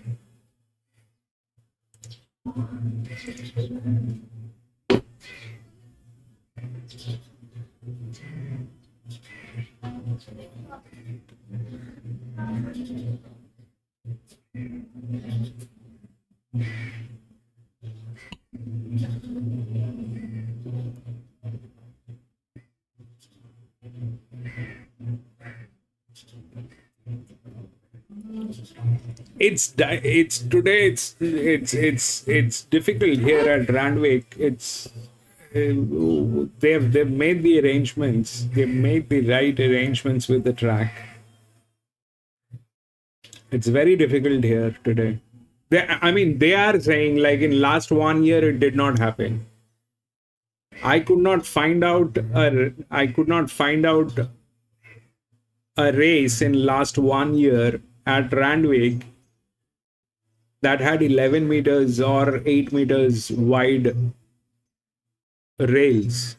Maybe we did not race here on that particular day. We were racing somewhere else, maybe Flemington. Maybe we did not race here that day. But what is the arrangement today has not been done in last 1 year. This is what they said. And they're talking about it. So things are abnormal. Things are not normal here.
The finish here, Sly Boots. I like that last up form reference. We're talking to Zima and Boniface, and that was on a heavy track, and it's not his preferred going. So an improving surface only in his favour. I concede the margin was still a big one there last time out. He was beaten 5 lengths, so well held, but I still thought he was chipping away late. It was one of those races where there were huge margins throughout the field, so I don't want to read too much into that. I also want to read into the fact that Zima and Boniface, I think they'd be pretty short in a race like this. So he goes in top pick, and as you suggest, one of the better bets across the card, a $4.80 third favourite. So away from him, I thought Inquiring Minds might be worth a dollar or two each way here. He's a type of horse you can't read too much into his past form. He's a real Jekyll and Hyde. There's no rhyme or reason as far as I can see in terms of when he shows up and when he doesn't. I think it's perfect today. He draws a soft gate. Last time he was outside the lead, and He packed up to be beaten a fair ways, but he should get cover today. 1,800 metres and a soft track looks to suit, so he'll have no excuses. So if you're having a trifecta or a first four, throw Inquiring Minds into the mix. Trapolander has been well backed. It was a hard watch for his supporters at Canterbury last start. He had no luck whatsoever, so you're left wondering what could have been. I'd suggest that he would have been finding out the finish. He went to the line like he had a little bit to offer. So just setup-wise with him, 1,900 metres back to 1,800 metres on a dry track in better company. That's the little niggle, but he does look a coming winner. I just wish this was 2,000 metres and maybe a wetter track than a soft 6, but he's still an improving stay-up despite being a 5-year-old, and Perfect Justice. So has been a midway mainstay recently. Won at Randwick midway a couple of weeks ago. You'd think he could only gain confidence from that. Out to 1,800 metres looks to suit. And we saw earlier in the card that Mona Lisa form reference looks pretty strong, doesn't it? So maybe he can come here with his tail in the air and make it 2 on the bounce. But Sly Boots, he does look hard to beat and he looks well placed today. Let's have a look at the bookies late. Trapolander the favourite, 360 to 370, back into $3.40. Sly Boots is 5 into $4.40. Joining Perfect Justice 480 into $4.40.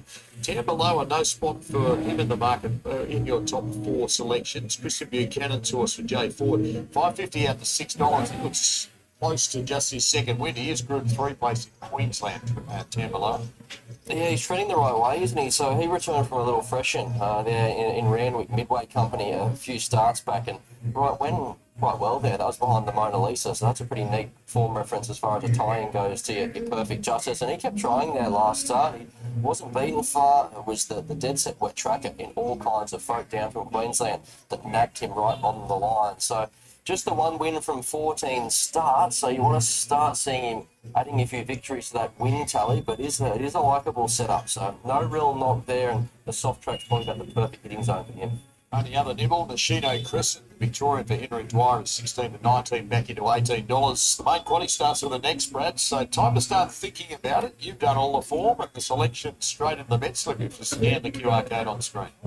There you go, a 25% boost, so I think we're about due one, so today we'll give it strength, and we've gone pretty skinny in the quaddy, so you won't have to spend a lot to get a decent dividend, so give it strength. Get trackside for the 6, here's Darren. Back wins. He won the midway last time out. Perfect Justice ran down the Mona Lisa last time, so up to benchmark 78. Perfect Justice, one of the key players in the betting. Forbidden Rip moves in. Went on Tambaloa, Mars a bit to go forward, and Iceman who will go in riderless.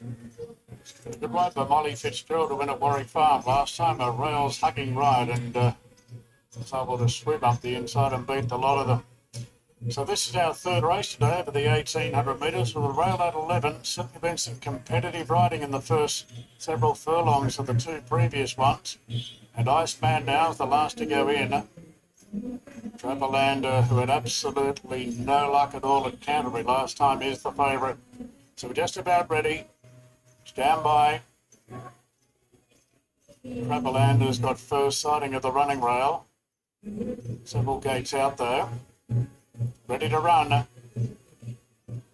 And they're racing, so Trapolander's jumped all right out off the inside. And it's a good go for the early lead. Celebrity is pushing forward. And Inquiring Minds handy. Now Perfect Justice out pretty deep in the early part. Yam's going up there having a pop for the lead. So Sly Boots settles about midfield. Tambaloa no speed. Further back Forbidden Riff from Nashino Crescent, Mars a bit. And Iceman from the outside draw is going to settle last of all. So Yam shows the way, and Celebrity got across to second. And Trapolander's held a forward roll there. And Parks in third. Clear from Inquiring Minds, Perfect Justice. Then Tambaloa, Sly Boots, Forbidden Riff 3 wide. A length and a half Nashino Crescent. From Mars a bit. Iceman about 8 lengths off the leaders last of all. 1,000 metres to go. Yam in front. This last start winner from the bush in the hands of Will Stanley. Leads by 3/4 Celebrity. And Trapolander tucked away for an economical run third. Then came Inquiring Minds. Forbidden Riff out wide, starting a run at the 700 metres and is quickly rushing forward. Perfect Justice behind. Sly Boots is slicing through. Tambaloa getting shuffled back from the Nashino Crescent, Mars a bit. Iceman under the pump last of all, so it's Yam and our leader. turning for home. Yam from Inquiring Minds the udder. Then came Trapperlander. Celebrity on the outside of the front runner, further back to Sly Boots and Perfect Justice into the straight. Yam, here's Trapperlander taking a rouse run. Sly Boots takes the run. Celebrity feeling the pinch and Perfect Justice sailing down the outside. Sly Boots the head in front from Trapperlander. Perfect Justice ambushing the pair, and Perfect Justice moved up to Sly Boots. Perfect Justice, Sly Boots, they go to the line. Sly Boots kicked. Perfect Justice, 3-8. Trapperlander third in front of Nishino Crescent. Then came Celebrity, Iceman running on it. 3-8. From Tambaloa, Got Miles through that Forbidden Rift, long-lasting Inquiring Minds. Sly Boots all hold on and repel Perfect Justice. So it'll be 3, 8, 11 runs third, Trapperlander, 9 in for fourth, Nishino Crescent. Owner's hands went in the air, so too did yours, Brad, with the first of your specials home.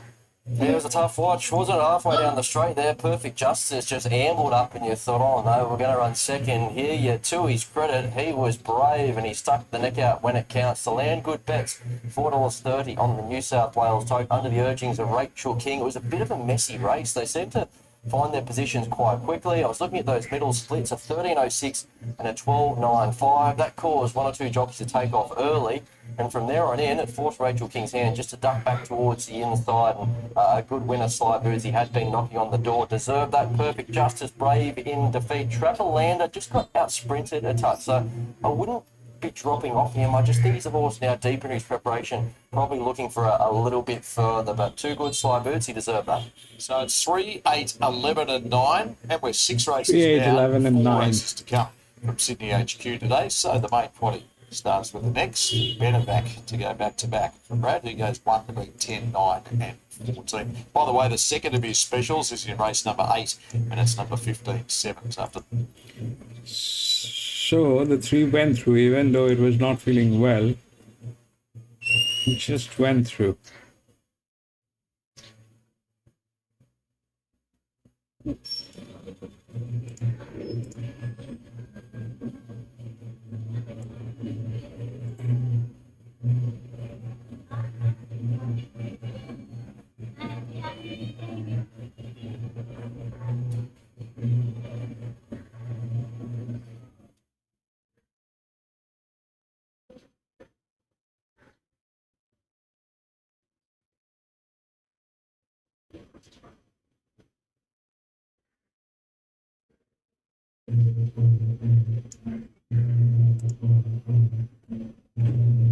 It is making a lot of effect.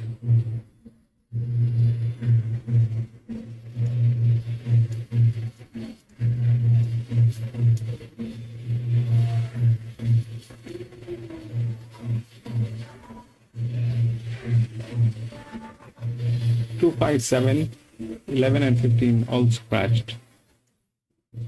2,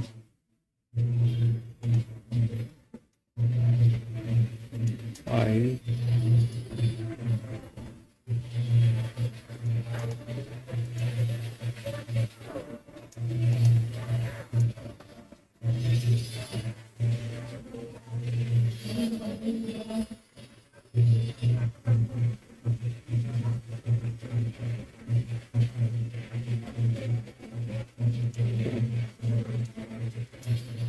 1, 9, 10, 3.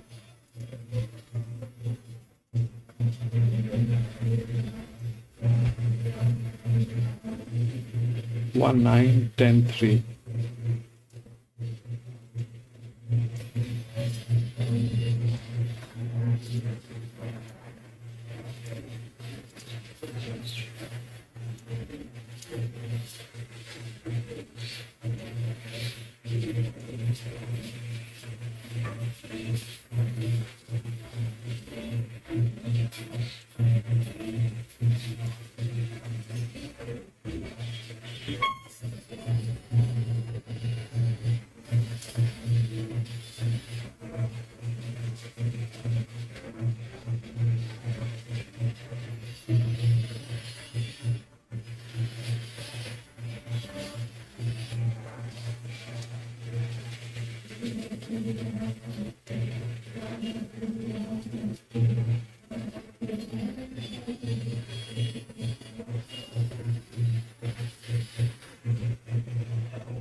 One is the right odd, one should win. One will win, probably. So what is happening? So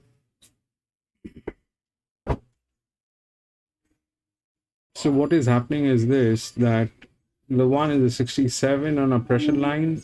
Though it is a drop, we're challenging 3 steps up. The next is, I mean, it generally goes high pressure, low pressure. So that's 9.5, which is very high on this horse, which is good. Which is good.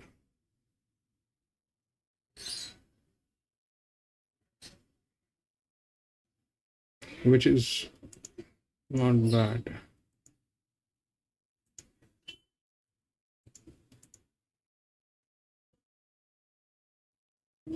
One.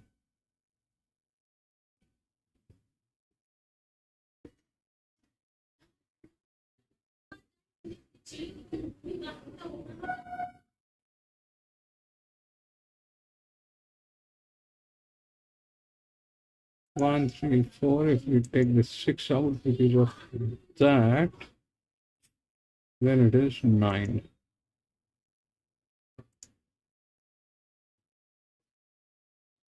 1, 3, 4, 9. That is how it should play. 1 is the right odd. 67, 5 steps drop, 3 up here, but I think the way the barriers are talking, so that 3 actually won. Why? Because of how the barriers are. I mean, the post has been put in. Okay, it did not have the body weight. It just went through with that, and it was also good. I mean, that is the lowest drop on one of the horses. 62. That's the lowest. Okay, so that was good. Coming from gate number 9, it worked because it's a lightweight horse, but that also could mean that it is not doing well. All right, if we don't have a form line, that usually means that it is not doing well, but that's the way it is. But here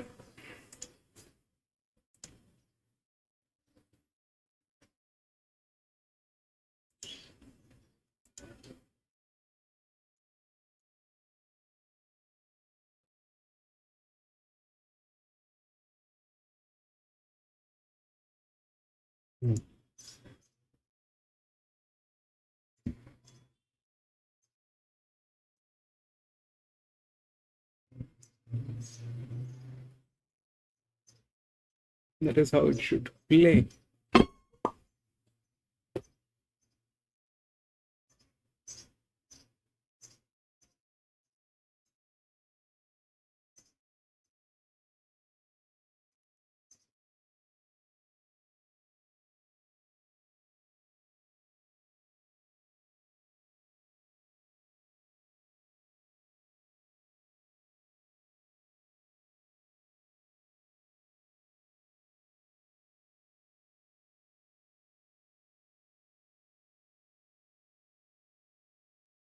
PC, welcome back. I was about to text you, did not hear from you for a long time. I was worried. What happened to you? I was about to text you today. How are you doing? Welcome back, PC.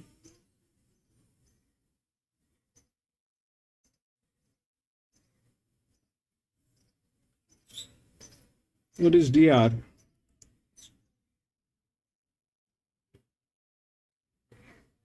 Where are you getting a DR? That's a DG. This is a DS. This is a drop. This is the drop which is prescribed on the race card. Okay. If you're talking about that, that's the drop which is prescribed on the race card. So this is the highest drop.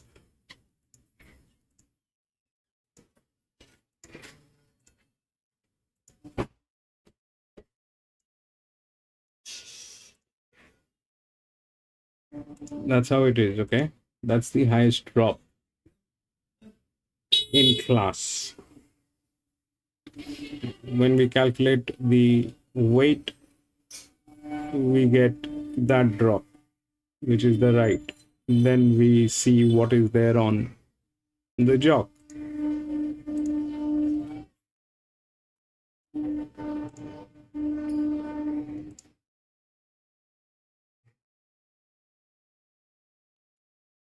Yeah, one should win it. Naveen, one should win it. What is the reason that one cannot win? Let's also figure that thing out. Why one cannot win, or why one might fail. So let me give you a reason. That is the reason. That is the highest bleeding. Okay. That one, the group, the stud farm is bleeding. That's the highest bleeding. Okay. That's the highest. Don't take this. They might be new. So they might be new. This is the highest. This is the highest. 14 is the highest. Then it is the second highest. So that could be the reason. So what happens when they're bleeding? The bleeding means financially they're kind of not stable. And if that's the thing, then their judgments, their decisions could go wrong on track. Now one is being ridden by Grima. Grima is good. Okay, Grima is not bad. But at the end of the day, if that's one of the signs, okay, that's one of the signs why things could go wrong. So that is that.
Navi, the thing is, today you're dealing with a track which is abnormally set. Okay, this track is abnormally set. So whatever you're doing in your own actions, you be aware of the fact that this is not normal setup in Randwick. Okay, this is not the normal setup in Randwick. Things are crazy bad. So be aware of your actions. It is not like, a standard track with no rails. Rails are not put outside. Rails are put to true. It is not like that. Things are crazy here today at Randwick. So your actions needs to be verified. You need to understand that you are in a very, very risky zone. This track is not normal today. It's not a normal circumstances. It is a very abnormal circumstances. They have not done this in last 1 year. They're doing this today.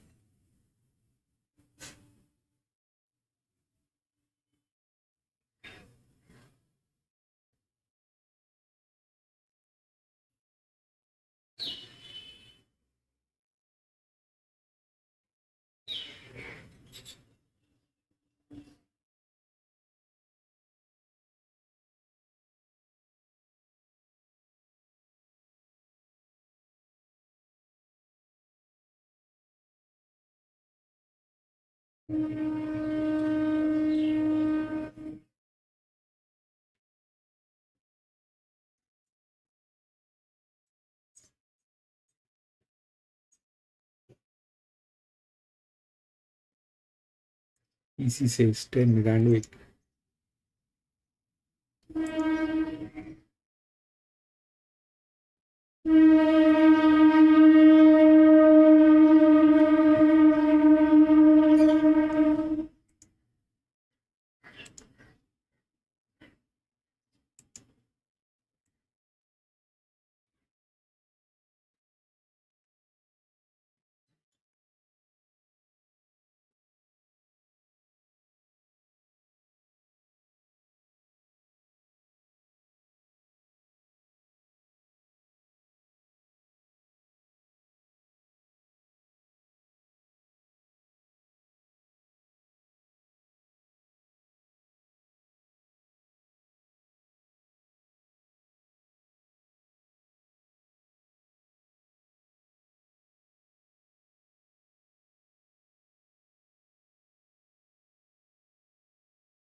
Power is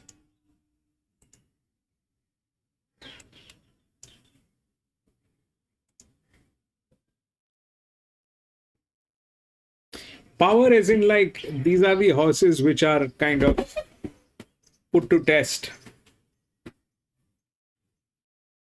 These are the horses which are kind of put to test. And then you look for where they're coming from. What is the draw? This is the tab which says that they're put to test. That's power line.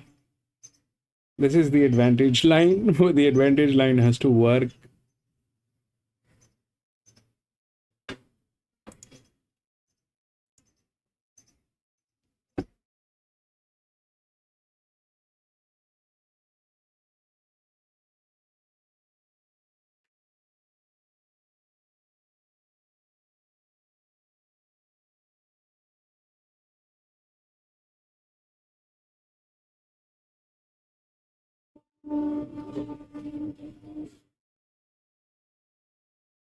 I'll keep it opened and be back in a jiffy from the washroom.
Okay, I'm back.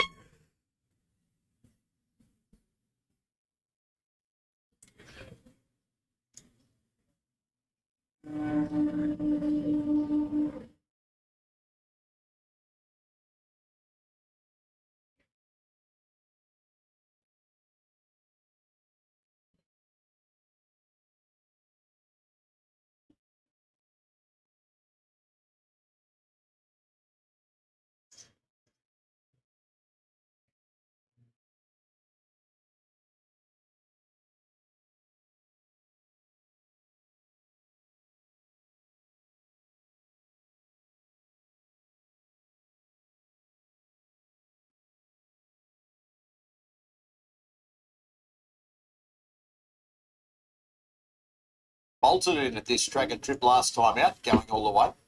Against similar company as well. I guess the only thing to consider today is he gets away from a heavy track and has to do it on a soft track and does rise 2 kilos. So Zooflame will have his support in that regard, but I thought it was so dominant that I found it hard to make a case that he can turn the tables, Zooflame, albeit he is on the second and third line of betting. So Benevac top pick for me. I wouldn't say this is any harder. He's a very fit horse and he got his dues there last time out, so I can't see why he'll go backwards off that. And I can see him doing exactly the same thing here, albeit maybe not with the same level of dominance, but they don't pay margins, do they? So Dangers, we've got Zooflame in the mix, second best to bid about 2 weeks ago, as we touched on, and did jump a favourite, very well back favourite in that race. So I think you have to take that starting price profile on face value, and that expectation was there because he was so impressive, winning his maiden at Warwick Farm prior to that, where he was backed into an odds-on favourite and won like a good thing and did it in really good time. So that suggests he's a talented horse, and his wheels just look to spin a little bit on the heavy ground there a couple of weeks ago, but geez, it's a big margin for him to turn around, as we say. Sir Les, he's maybe the most interesting runner here. We're still finding out where he fits in. He's a lightly raced horse with Craig Carmody, so 8 weeks between runs, no official trial. That's not unusual for this stable, so I don't want to score him down too much, given the setup. I thought he was quite good in defeat there in Midway Company when we last saw him. I know in the form guide it reads 5 of 7 as a $2.50 favourite, but he was wide and working in the early stages, and he's still learning his craft. So he won his 2 previous starts there, his first 2 starts, in nice fashion, in the order of a horse that could scoot through the grade. So keen to see what he can do today at start number 4. And She Within, there's a bit of speed here, the makeup of this field. So if these leaders happen to overdo it, maybe she's the one that gets last crack. So she has to do it outside of Highway Company, but there she was a few weeks ago behind Big Red Tequila, predictably doing her best work through the line. So I like her staying 1,100 metres and just 52.5 kilos on her back. But hard to tip against the favourite here, Marto. I think he'll win again. Nice chance to get involved in the quaddie, which is about to start. Easiest way and quickest way to do it right now is scanning that QR code on screen. All of Brad's selection straight into the bet slip. Get a 25% boost in bonus bets if he gets the cash. Late with the tab fix. Benevac 280 this morning into 250 has been best back. Sir Les would be best back to beat it. Let's have a look at what's happening in the last 15 minutes with bookies, where Benevac is 260, 270 into $2.40. Zooflame is 4 to 4.20, so Laz went up shorter than the tab. 370 out to $4.40. A little nibble for Aleppo Pine number 4 here, Brad. 14 out to 15, and then back into $13 with a gear ticket today made by the informed Richard Lityard. Stable flying, aren't they? I was going to say the same thing. They've trained a stack of subsequent winners, or a couple of winners there over the past few weeks. So a former Godolphin trained galloper, and it's a recipe we've seen work with success in the past. Richard Litt seems to have an eye in terms of finding these tried horses, but he'll run well. Yes, it. Ready, it's quaddie time here at Randwick, and the Sydney Roosters stand by. Racing. Sir Les left the gates really well, and Sir Les is the early leader from Benevac, immediately up on the outside. Out Her Mercy's wide, but going forward for the time being, Zoo Fame counts behind, but firing up on the inside of Aleppo Pine, followed by Zanaka down on the fence. Exit Fiat wide, followed then by Oakfield Neptune between runners. Clear from Chemtrail, She Within and Bodacuna. Sir Les is going to lead here for Rachel King, holding out the favourite Benevac. At Her Mercy doing work in third, followed by Zoo Fame fourth on the rouse. Just being nudged along a bit as they turn for home. Sir Les travelling nicely by a length here on Benevac. Zoo Fame going to third with At Her Mercy retreating, and further back to Zunaka. Sir Les on the inside, Benevac the outside, given full bore. Sir Les with gas in the tank. Sir Les still a length in front of Benevac. They've broken away from Zoo Fame. Sir Les inside the 150 is clearly holding Benevac. And this son of Everidge, look at Sir Les go. Randwick's cultural attaché today. Sir Les brains them. From Benevac, down the outside, She Within ran third. From Zunaka, then came Chemtrail, Oakfield Neptune, Aleppo Pine, Exit Fee. Zoo Fame weakened out from At Her Mercy and Bodacuna. It's one-way traffic for Rachel King and Sir Les, who's dominant there, Brad, and paying $4.10 and $1.70. Did early work last time out at Rose Hill, but goes all the way today. Sustained speed, how about that? Boy, oh boy, that was impressive. I thought he was there for the taking at the top of the straight, yet he dug in. If anything, he was going away on the line. So 3 wins from 4 starts, and Craig Carmody has a very talented sprinter on his hands. So let fast horses be fast. That's exactly what Rachel King did. I didn't think Benevac had any excuses. He travelled like the winner there at one point. Look at the margins back through the rest of the field. So third, She Within, rattling home at the finish with no weight on her back. But Sir Les, keen to see where he finds 9-1, 14 and 3. 4 range across all of the totes, and it's 9-1, 14. 3 should be fourth. Exit Fee with the quaddie getting underway. The brilliant.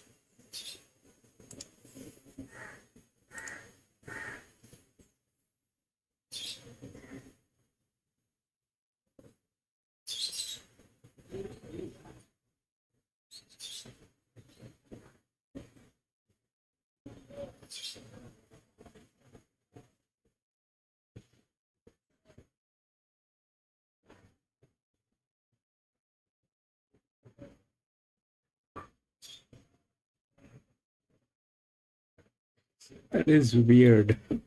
9-1, 14.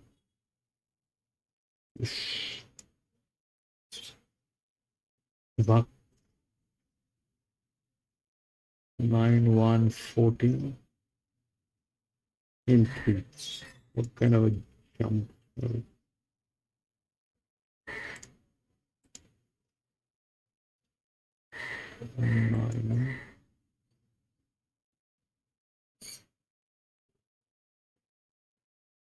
9.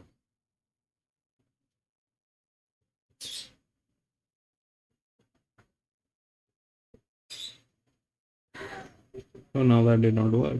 So losing out on 8.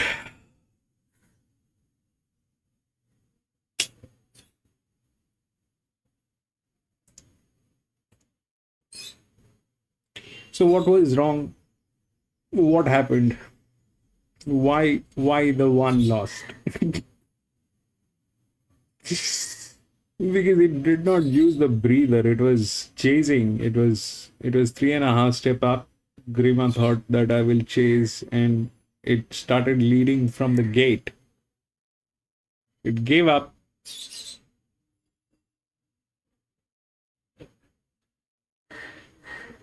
On that pressure line, man. something must have gone wrong. We can't figure it out what happened at this point of time, but that is something that happened.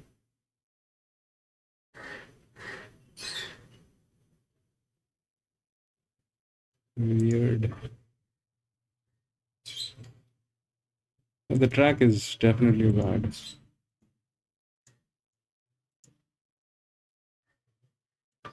Eight.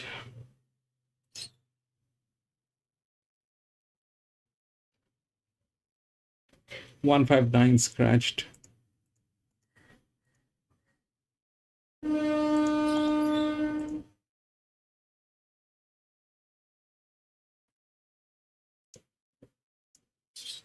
Ten, 15, 3, and 7.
So 10 is the right odd.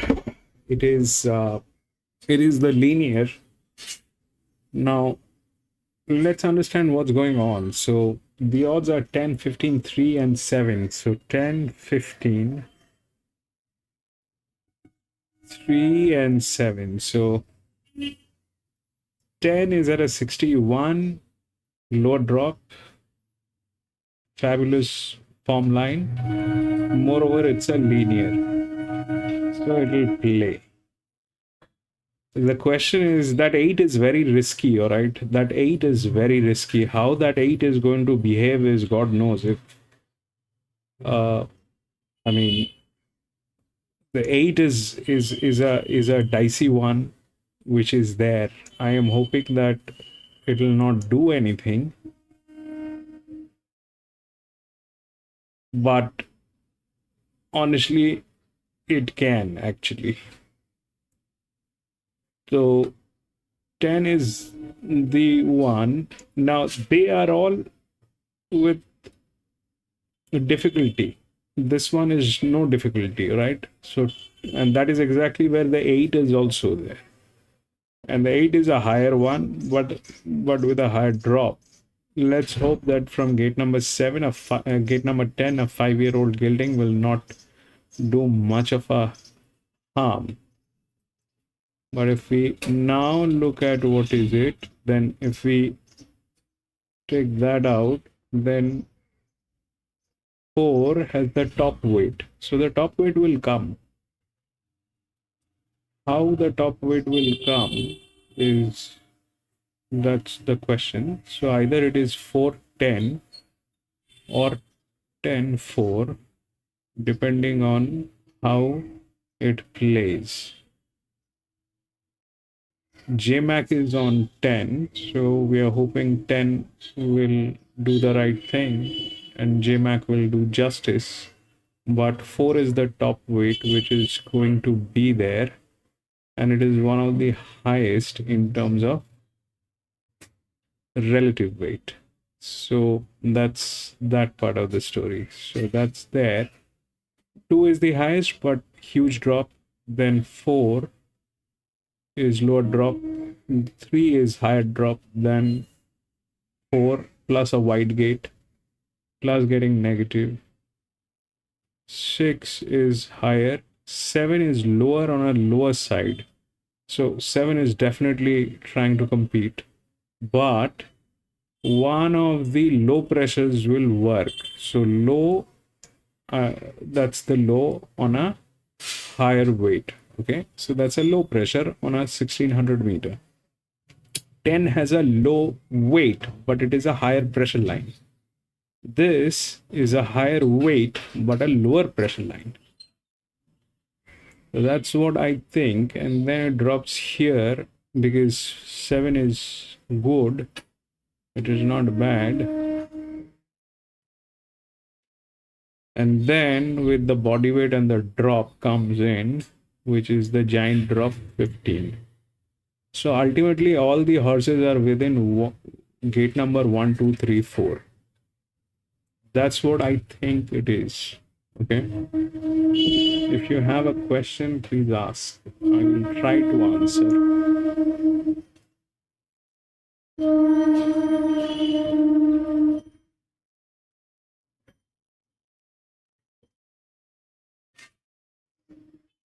Race 8 random on 8. 8 is a dangerous one, PC. You have the thing that you're talking about. The 8 is a dangerous one which is there. I don't know, PC. This thing can actually destroy the 10. The 8 can actually destroy the 10.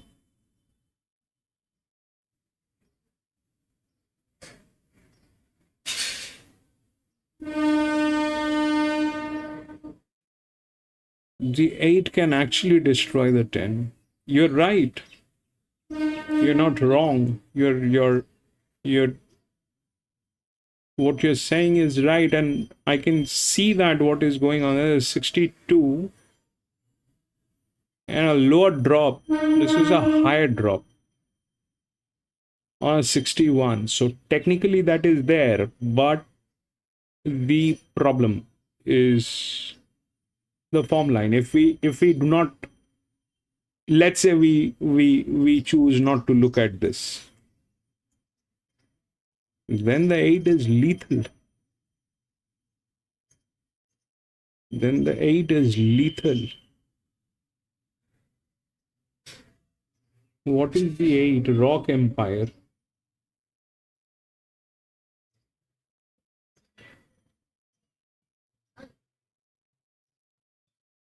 The thing is, there are quite a few things which are in play, okay? So, JMac and Chris Waller combination generally do not fail. I don't know if they have failed today in any of the races.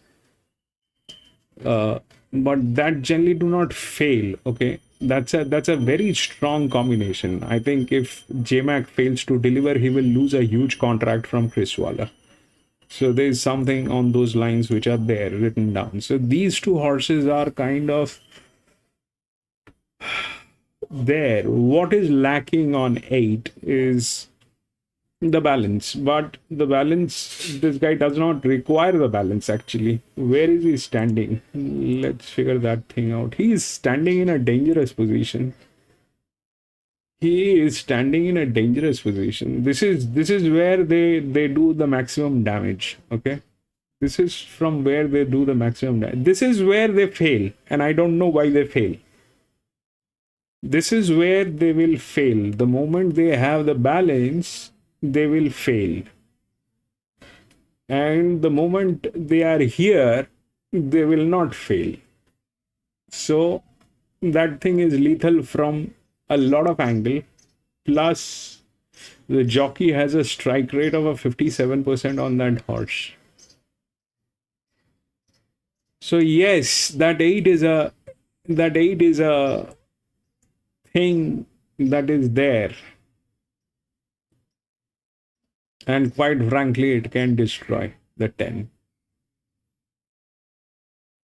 The leverage on 10 is 9. The leverage on this horse is about 23, so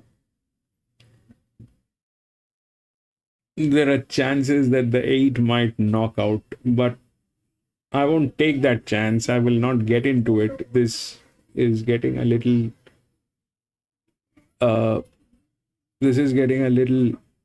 wicked today. I am sorry, but what is happening is I don't think we can't do anything about the fact that the rails are 11 meters out. You have to deal with it, and you have to absorb the damage. It is causing a lot of damage.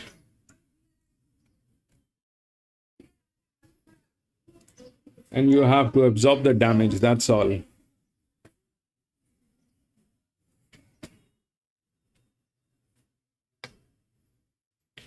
But yes, that 8 is a pain.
$15.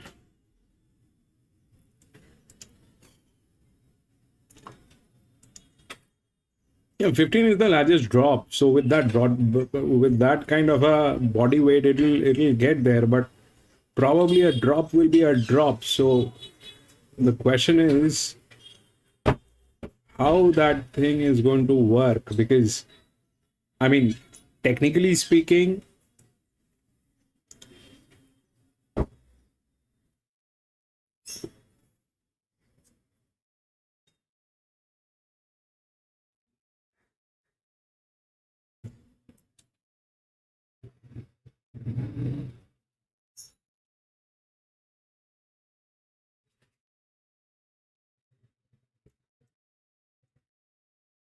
it is supposed to be the 4, 5.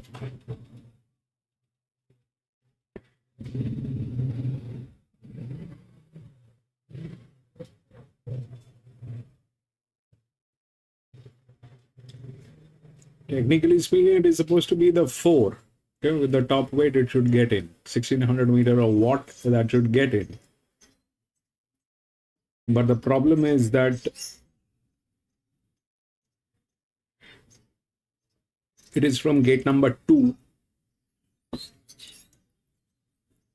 So it has to be technically up all the way. And if it does that, it'll fail. What I'm trying to say is, since it is from gate number 2, there is, and the rail is out. So to keep that position at the rails, it'll have to keep the pace up all through 1600 meter. That's the problem from gate number 2.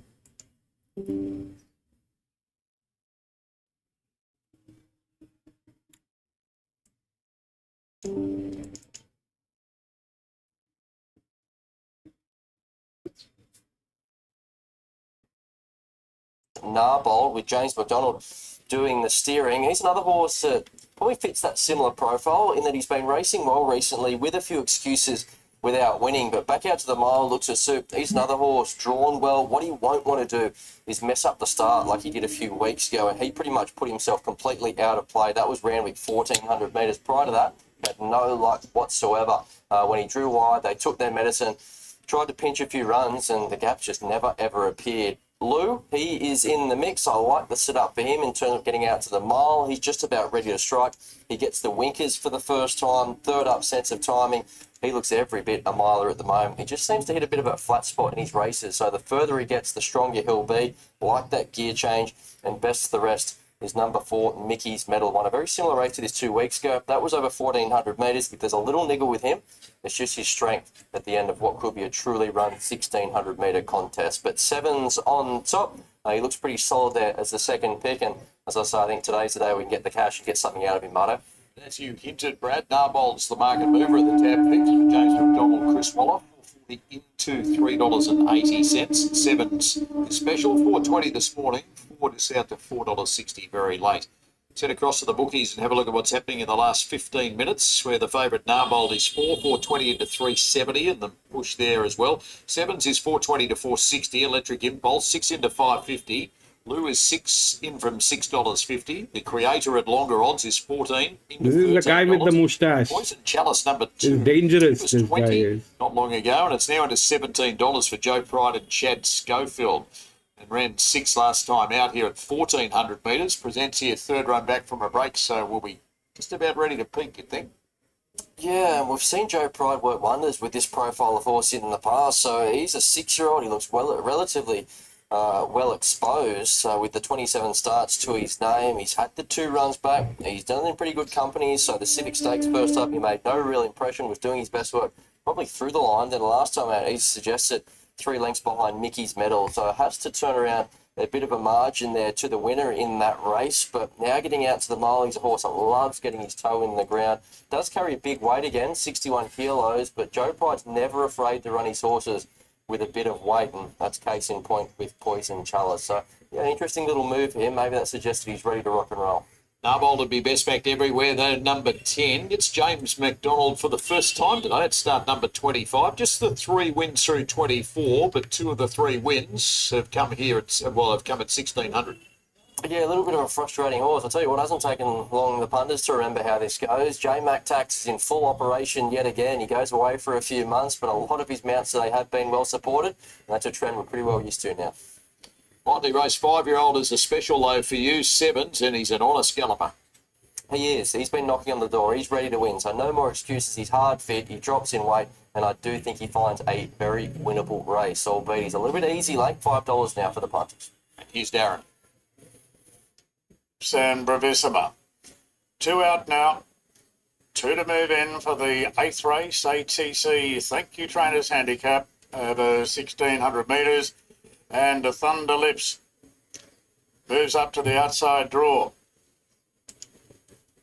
Narbold is the favourite, although James McDonald's out the back here behind the gates, so there's been an incident involving the post-home favourite Narbold. Did rear up in the gates.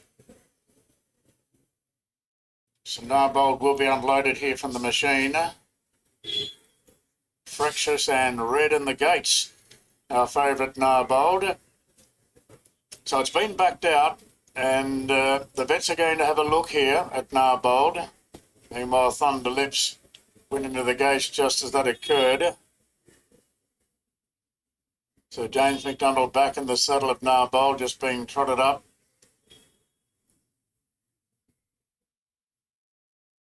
We'll get a decision in a moment.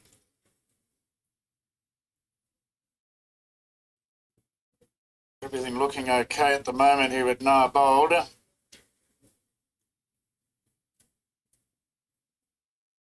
Just circling around.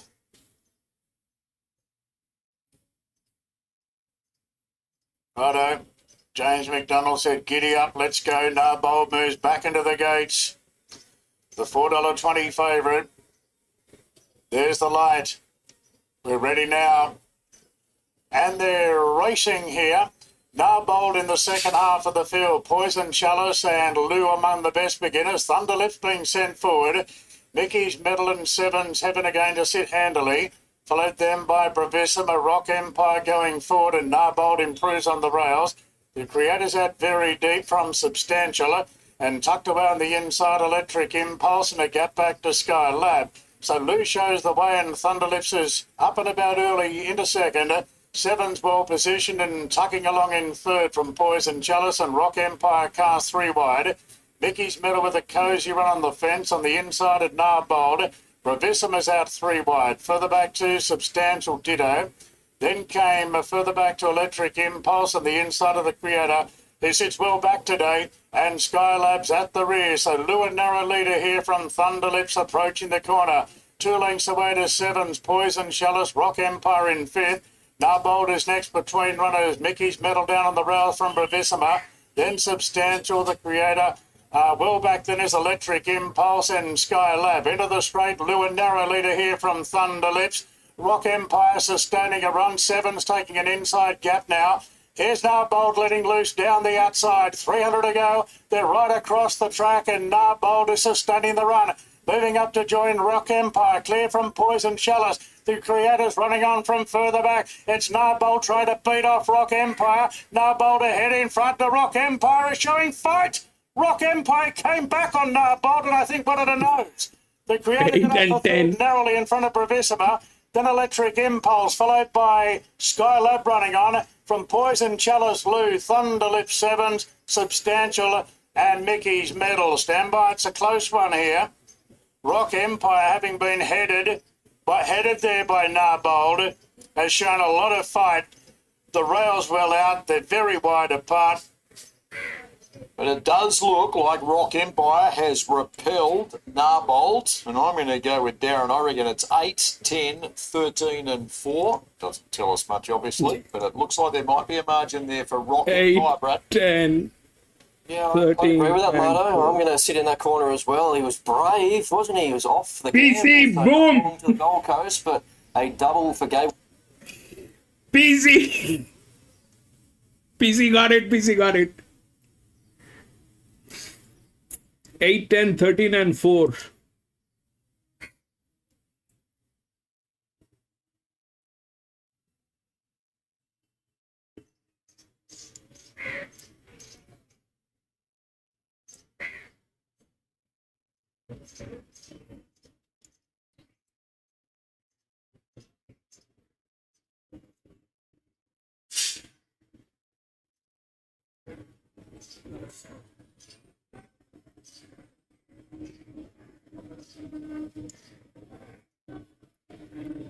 Eight, 10, 13 and 4.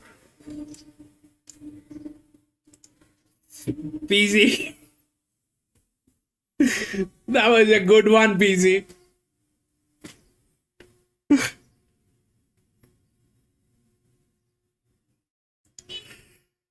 Eight, 10.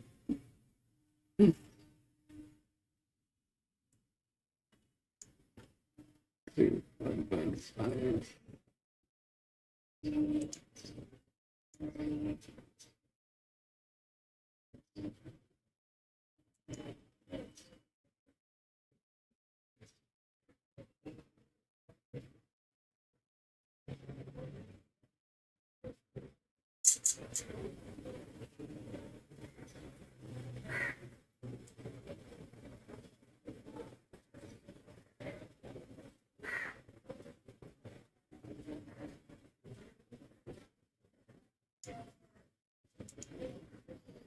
That happened.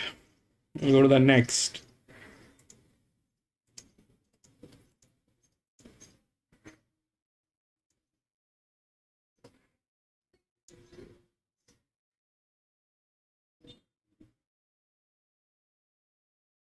Eight, 9, 10, 11, 15, 17. All scratched. 5, 12, 6, 2.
So 5 is the linear, which is the favorite.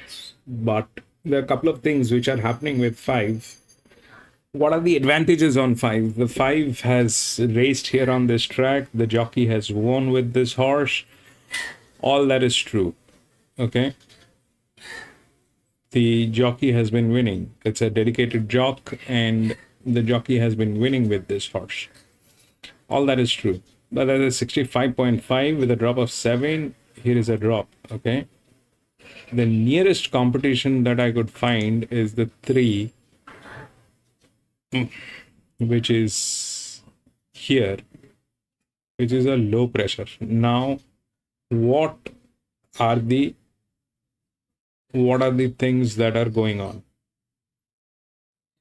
So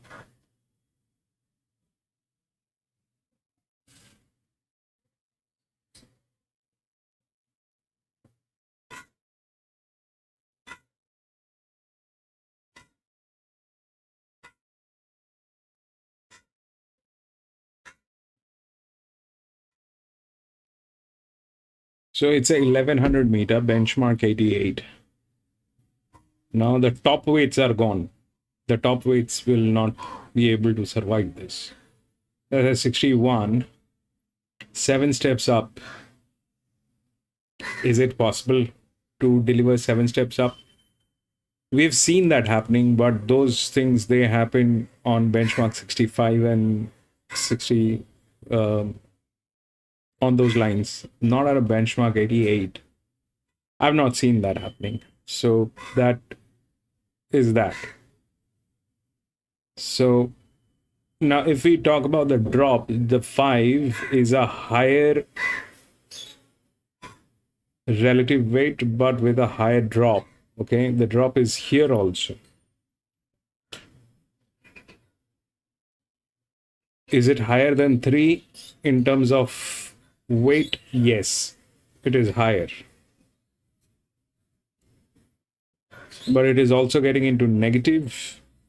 And the problem is the pressure is such that this guy is not the ideal guy for that kind of a pressure line. So it's 131 on this horse, and that is a green guy. He's supposed to be on these horses, but he's accidentally here. So that makes it a very volatile thing to work with.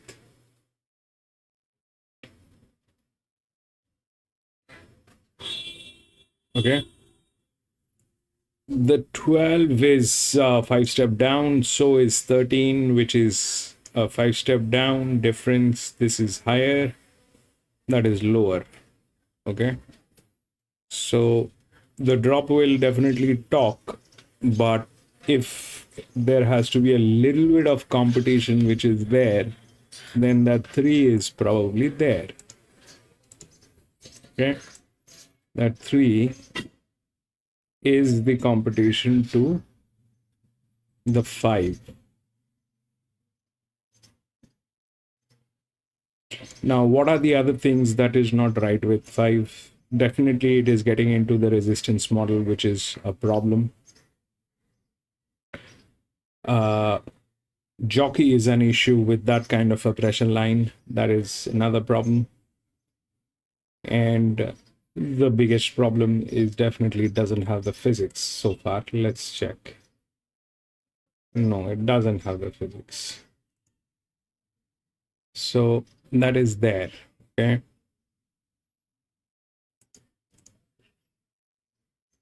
So this guy doesn't need the physics. 5 at Randwick. I mean, today it is weird. Okay, so today it is weird. It's the rails are out. I don't know how to adjust that right at this point of time. We will be able to adjust it later on, but today the rails are out, and they're out like crazy. So that's why there's no physics on this. So winning is difficult for 5, to be honest. And then there are drops all over. So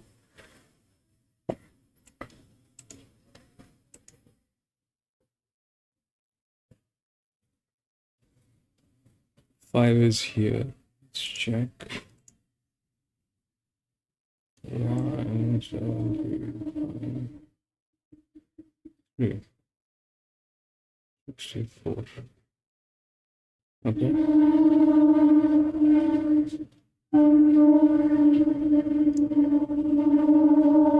Ideally,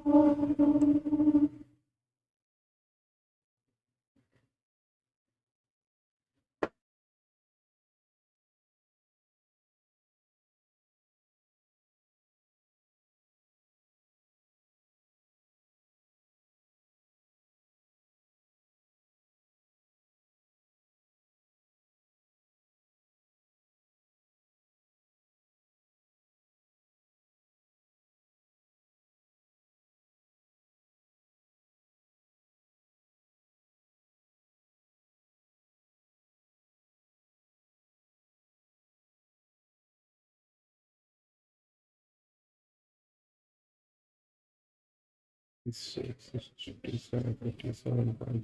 This is drop. This is drop. This is drop. This is four. And this is drop.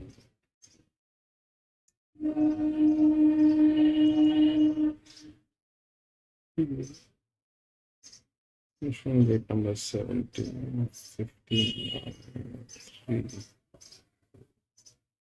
Resistance 64.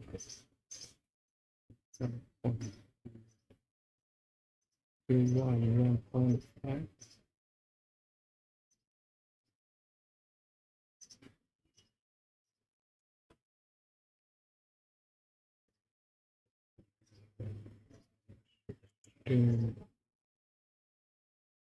Three, two,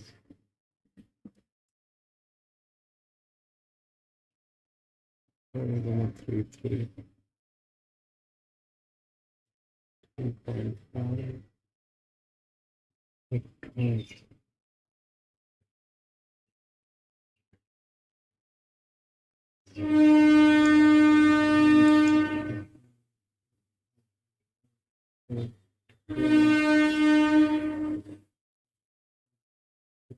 five, 6, 0, 4, 3,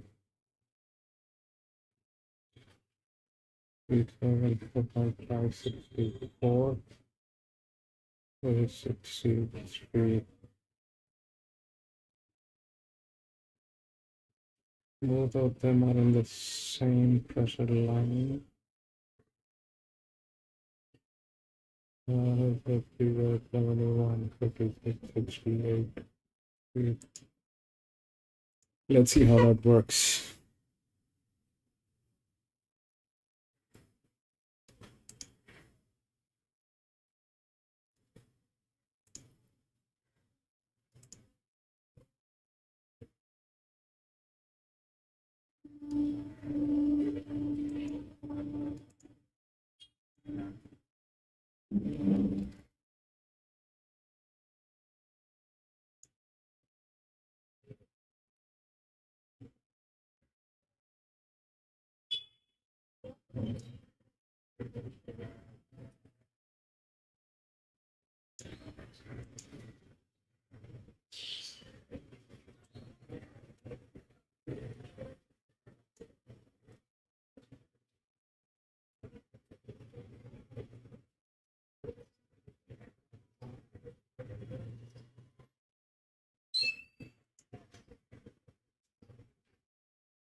Yeah, 3 is a very wild one. 3 has never won.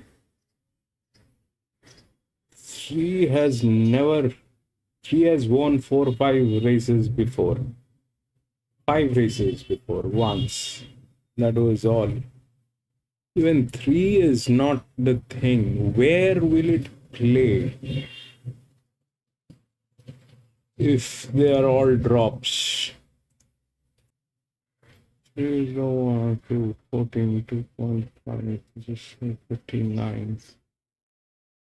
Is that what the joke is all about? 55, 56,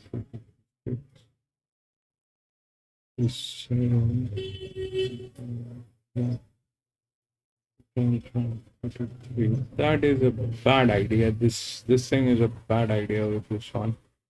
Not get here. Then what? 16.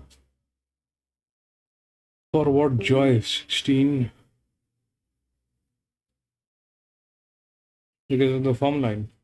That is also bad. That is also bad. That's the lowest. 5 drop. 3, 3, 2, 2, 5. 2.5. This is 1.5. That kicks in. What is 4? Out of India. And that is not a winning horse.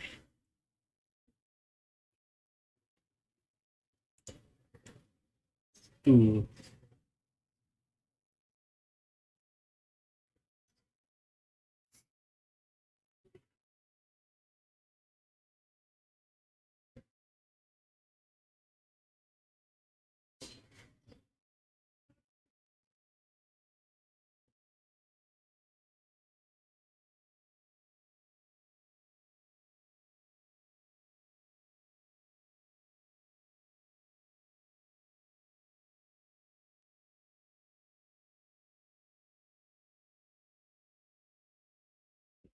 For 1100 meter, the weight will matter at the end of the day. Three is a bogus. Three is like never.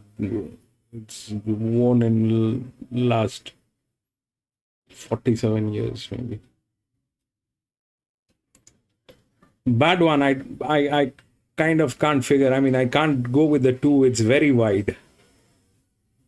For 1100 meter, will that matter? It looks like it'll matter. If it doesn't, then it is good. But it looks like it'll matter. 5 is like that. This is the two is good. Okay, the 2 is not bad, but the 2 is very wide, and I will, with that kind of a body weight, it'll throw. I won't get into it. This doesn't look nice.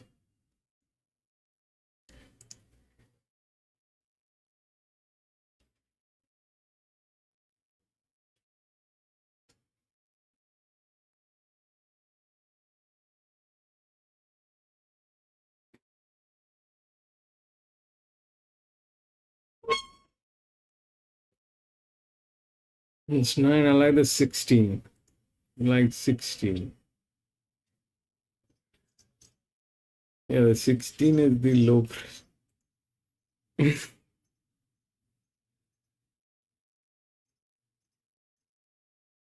For 1100 meter, how will that go? I don't know. I don't know. The stuff is here. This is bad.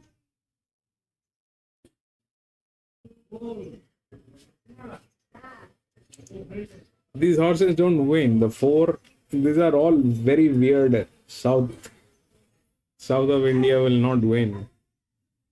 Might get a place. Like the 3 fits the bill, but it doesn't win. That horse has some kind of a defect. That horse does not win.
God knows.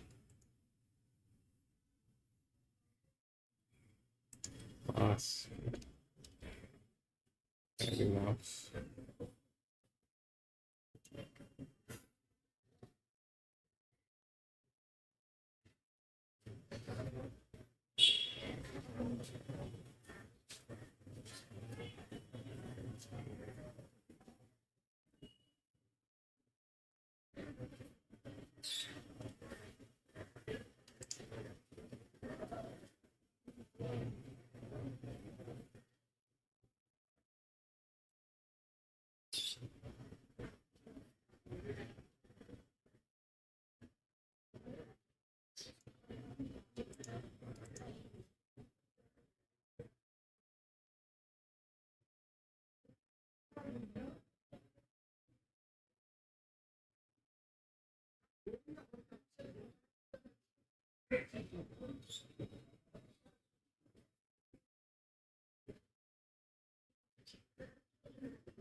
Oh, fish.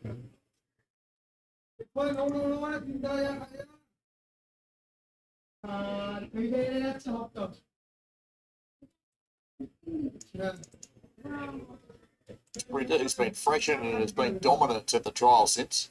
He is so exciting, isn't he, Marto? So he's still got a few little quirks. He's by far the finished product, but we saw sustained speed from Sir Les a little bit earlier in the card. Well, I'm tipping we'll see from Ice Cool saying, hold my beer and watch what I can do. So fascinating to see how the eventual times will stack up. But first things first, and he has to win the race. So what he has to do as he goes up in grade is just execute a little bit better. So the way that he won that last start, it was just class that got him home.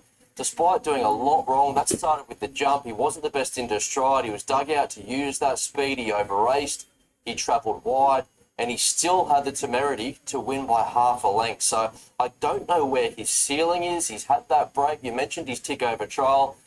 And didn't he burn turf in that trial? He won it by 8 lengths. So you'd expect a fast horse and a fit fast horse to win a trial. But he did exactly that, made a bit of a statement. So yeah, I just don't know where he fits in long term, but he's a really exciting horse ripping through the grades at the moment. This is his hardest test, hence why you're getting $2.10. He was prohibitive odds the last time we saw him at the races. Dangers, well, Big Red Tequila does face a task in terms of turning the tables. She's 0 from 3 head-to-head with Ice Cool, but on 2 of those occasions, the margin was less than a length, so she hasn't been all that far away.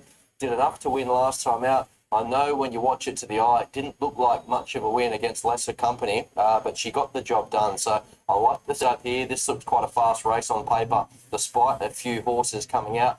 One of those speed horses will be Hawker Hall for Chris Lee. So he's a pretty slippery customer in his own right. He's got a great strike rate. He finds James McDonald. He's a proven fresh horse, and he too has looked quite sharp in his trials. I did know that Chris Lee's said on radio this morning that he's quite a big horse, so he will improve as he gets into his preparation, but I expect him to run a big race here, nice and fresh. And they're probably your main 3. I know the market's got the race in 3, and I find it hard to disagree with that. So Ice Cool at $2.10. It'd be fascinating to see what the bookies want to do with him late, whether there'll be some inclination to take him on, or whether he'll get to a point where the punters step in. Linda Turner keen on looks on Big Red Tequila, who's been best back to beat Ice Cool on the tag fix. That's a lot of the late action bookies. Last 15 minutes, Ice Cool is $2 $2.10. Big Red Tequila, 460 into 390, has been best back to beat it. Dropping 4.5 kilos today, 3 weeks between runs, Big Red Tequila. Yeah, so she's quite a handy mare for Joe Pride. What's evident with her is that she doesn't have that ability to make her own luck on top of the speed, but what she's got is finishing speed. So I think the shape of this race will go a long way to determining the winner. If these leaders overdo it, they carve each other up, and it's set up for a closer, she'll be rattling home at the finish. So you look, every time you dissect her runs, she's got this ability to run a really fast last 600 metre split. We know she likes her toe in the ground, so she's in at the right time of the year. And I don't think we've quite got to the bottom of her either. So last winner, we spoke of that head-to-head record, so I do think she has a task in terms of turning the tables, but she's not without her supporters here. I notice every time I look at the board, she just trims a little bit further. Let's have a look at away from those top two in the marketplace. Hawker Hall's the third big, 5 out to 650. There are some nibbles at longer odds. Talk to be sure. Let's start with it. It's horse number 2, and it's $17 into $15. Resuming off 3 Queensland trials. Won the latest at the Gold Coast for Matt Dunn. Not seen since beating Ninja. Good scalp to win the Magic Millions 3-year-old guineas. Drawn wide, but the barrier is not quite so scary after scratching. He's your current favourite for the Kosciuszko, so I imagine he's here to make some kind of early statement. It's never too soon as far as the Kosciuszko to put your name up in lights, and I know Matt Dunn holds him in high regard, and you spoke to the depth of his form, and it's hard to ignore that, isn't it? So beating Ninja there last time out in a Magic Millions 3-year-old guineas has to read like a strong form reference for this. That was out to 1,400 metres, but he has proved sharp enough in the past. So he's another horse that probably needs things to fall into place, given where he's drawn and given he'll improve into the campaign. So just whether he can give away a head start to horses like Ice Cool and Hawker Hall in the run and run them down late. But we have seen Randwick play pretty fair. Those horses drawn a touch wide, find your feet and just hit the line down the middle of the track have certainly got their chance. So no knock in terms of the setup and how this track is playing. Zoo Ripper is $21 into $18 and beat Petticoat last time out. So that form sort of lines up with Ice Cool. Yeah, well, he's another horse that'll get back here but be hitting the line. So maybe the speed mappers out there, those sharp punters, are just reading the play here and thinking, well, if these leaders overdo it, it could be set up for a closer. So 53 kilos on his back. He took the short way home there last time out, and he was 1,200 back to 1,000 metres. So there was merit to that performance, and he's another horse that's in at the right time of year because he too loves getting his toe in the ground. So it's going to be fascinating just to see how this race plays out. We know it'll be truly run. It's just whether these ladies can keep going over that last 50 metres or whether they're pinched on the line. Further late support for Big Red Tequila. It's really well tried now into 330 off 550. Meanwhile, Ice Cool with the tab fix is 190 out to 240, back to $2.30. Let's get trackside. Most interesting ninth with Darren. So Louis getting set, along with Barber. So James McDonald's mount here. Hawker Hall is locked away. James was out tough by Adam Hieronymus in the previous. Rock Empire, despite sitting 3 wide and being clearly headed by the favourite Nard Boulder, Hieronymus was able to lift it to a very narrow victory on the inside. Certainly putting value into the quaddies there, Rock Empire. Now, Talk to be sure was involved in the objection in the Gold Coast Magic Millions in January as the last to move in against Ninja that day. First run back, Talk to be sure. And Aaron Bullock teaming up with Matt Dunn on that runner. Now, Big Red Tequila is red in the gates. Big Red Tequila, the well-supported second favourite, is fractious and red in the gates, Big Red Tequila. So the vets are having a look at her. Boy, she's been heavily backed. Into $3.10 now, Big Red Tequila. And her appearance here is now subject of a vet's examination as she's being trotted up from behind the gates.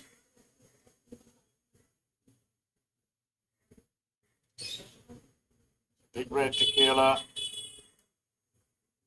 Just being examined here by the vets, and she's being led back forward.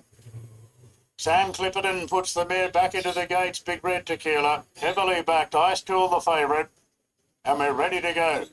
Gates are back now to the 1100. Oh, she's blown the start, Big Red Tequila. She's a clear last out of the gates. And Talk to be sure has jumped well. Hawker Hall's right there as they find their order in South of India's pushing through on the inside. Hawker Hall, South of India, Salui out deep, and Ice Cool's going forward now on the outside of Colourful Emperor. A gap back to King of Pop, then came Ice Cool the Berg, then Talk to be sure from Barber, Zoo Ripper and Big Red Tequila. She's pretty much out of contention, you think, from there. She's about 12 lengths off the lead. Hawker Hall in front, Ice Cool the outside, Salui the deepest. South of India still pushing through on the inside. Colourful Emperor right behind. Further back to King of Pop being wound up, getting to the outside. Hawker Hall and narrow leader. South of India's running a big race on the inside. Ice Cool's under plenty of pressure. Hawker Hall's finding. McDonald's getting it to left to beat off South of India. Now I Stole a Merc, the fresh legs on the scene. Hawker Hall in front. I Stole a Merc's coming to ambush it. Hawker Hall just in front, scrambled in Hawker 6:13. Hall. Ahead on the line to I Stole a Merc. Zoo Ripper Thunderdome to run third. Followed then by Ice Cool, South of India, Barber and Talk to be sure running on. A big gap back to Salui from King of Pop, Colourful Emperor. She was vetted there. She went up at the gates, Big Red Tequila, and it really put her off her game. She blew the start and was never a chance. As Hawker Hall gives James McDonald a double on his return date to Randwick, it'll hold on and just repel I Stole a Merc. It'll be 6-13. 16 has run third and 5 has run fourth. Hawker Hall wins first up for the second time of its career. There, Brad.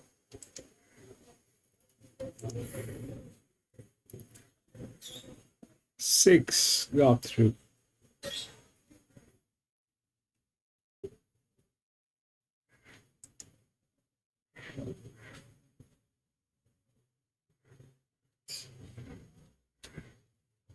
There's some defect with that horse. Cannot win.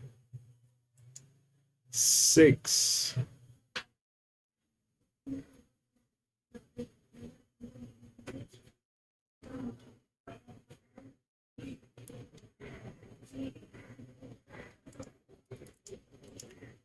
Six, 13, 16.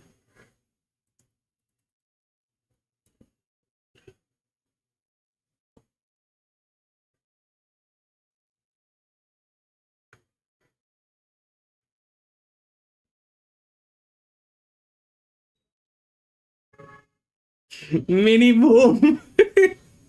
The 16 was one of the heaviest horses, okay? The 16 was one of the heaviest horses with a low pressure, lower weight. It just went through. But the problem is this. The 13 came in second with the drop. 16, 13. So what was wrong with 5? The 5, what is wrong is this, that, there are quite a few things which are wrong. Firstly, the resistance is huge, right?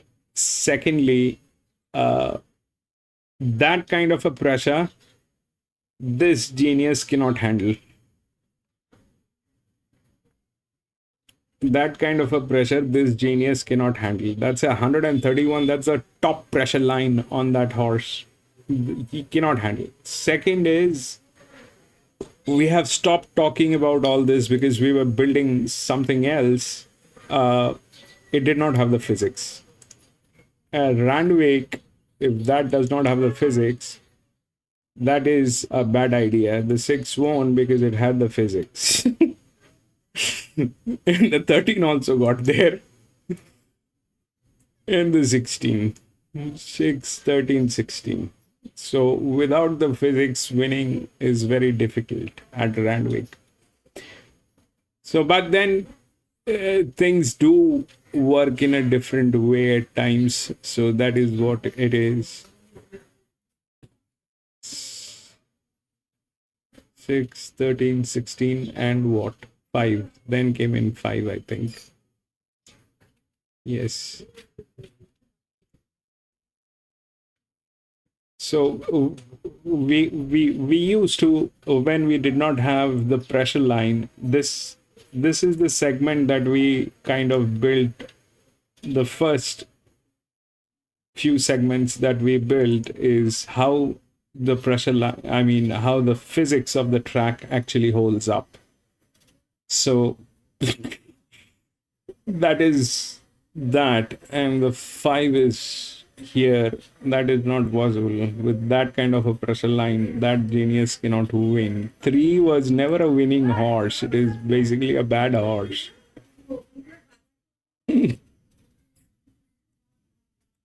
6 went through, even with a high drop.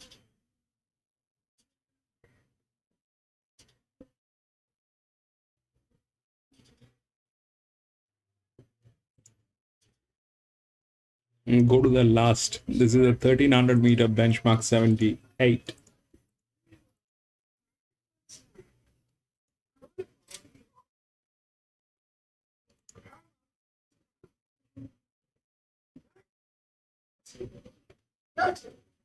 Two 11, 13, 15, 17, 18 all scratched. 2, 11, 13, 15, 17, 18 all scratched. 9, 16, 4 and 5.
So now let's take a look at what happened with that race where PC actually won.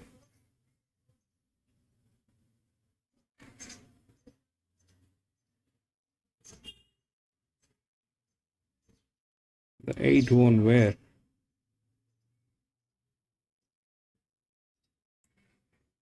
These two, okay? 8 and 10. So what is common in these two races? So the 8 won. Why? Because that's a 62. 4.5. That's a 61. 4. But they both were on the difficulty scale was 0. Generally, these are the horses that win, but they were in trouble. And the 8 and 10 actually was a queen because they were 0 on the difficulty scale. Now we've got 3 horses here. 1, 2, 3. So the 8 is a 64. Not doing well, but that could be just a fake one. This is 54. It cannot win with that weight on a 1300 meter.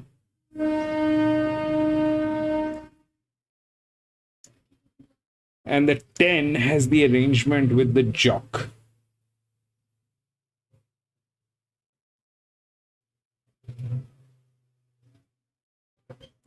Rest everything is dicey, okay? The 9, why the 9 is dicey?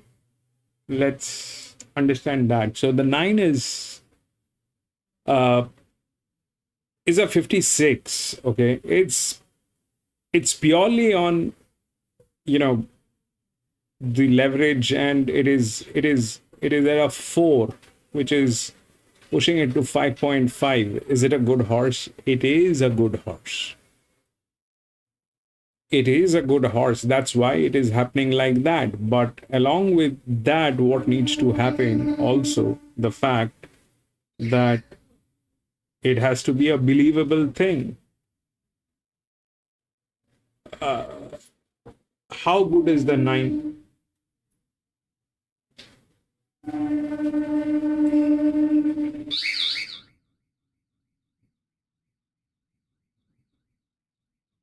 Two, 5, 1, then nothing. So it is going up on its journey, and it is facing problem.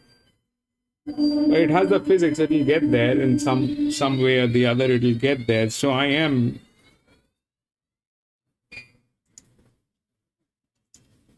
kind of have a feel that this might be the one. These are here, the 5, the 63.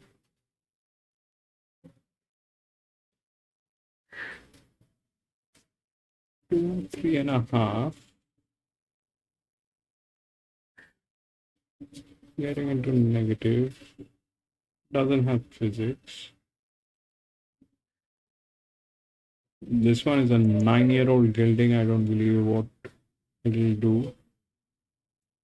Here it is 60. Can we do this 60?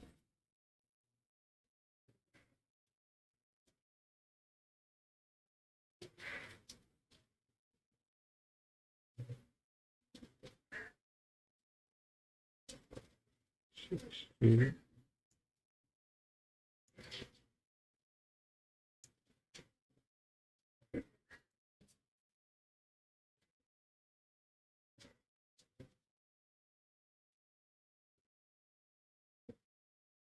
$61, 4.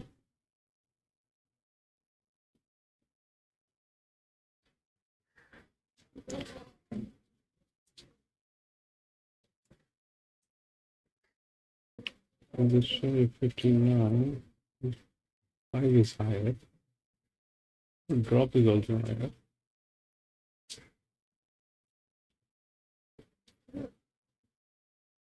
It's higher than 6. 162. 1.5, 0. That 10 is a check.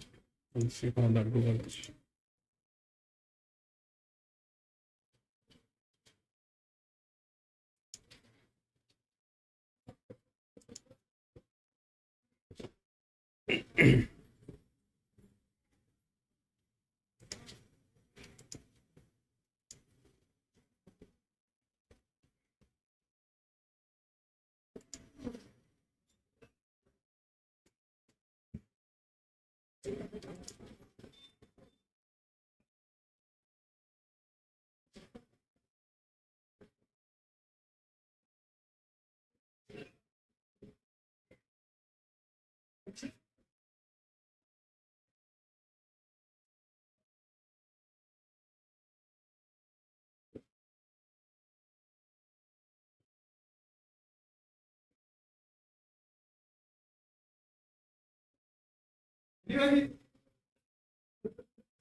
Yes, Naveen, that's a good idea. Not every day is the same, Naveen. Not every track is the same.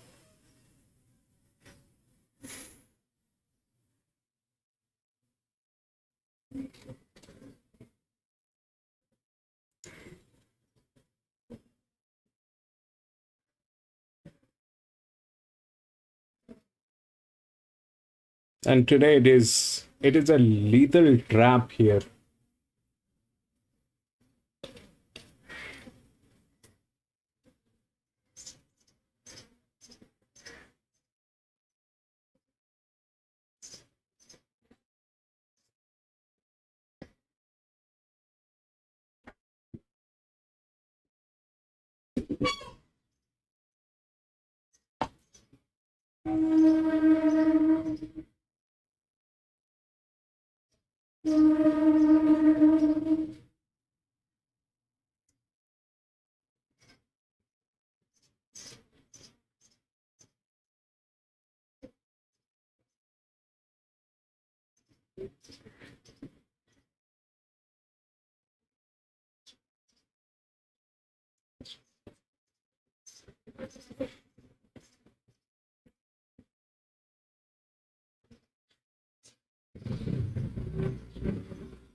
Gate, you should not be doing any of those things. Pressing buttons.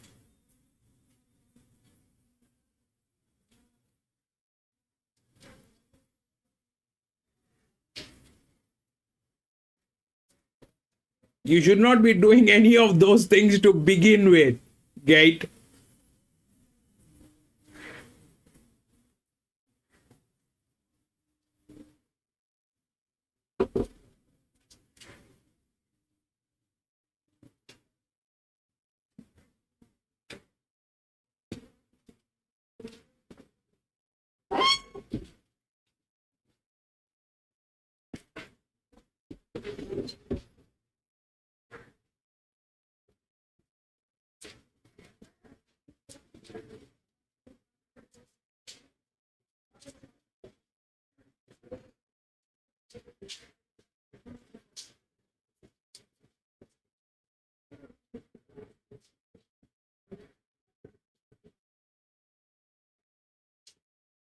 Yeah, we have a lot of problems going on, Gate. We have a lot of problems going on.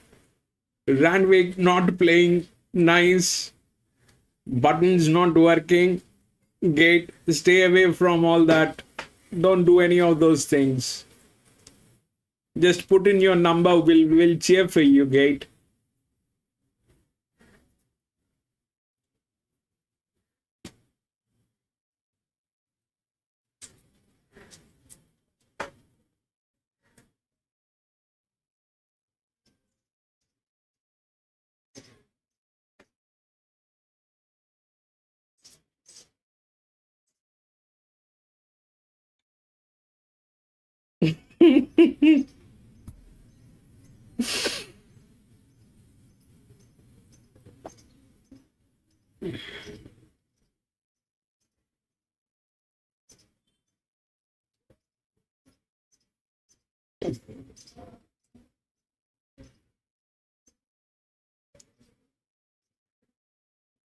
Yes.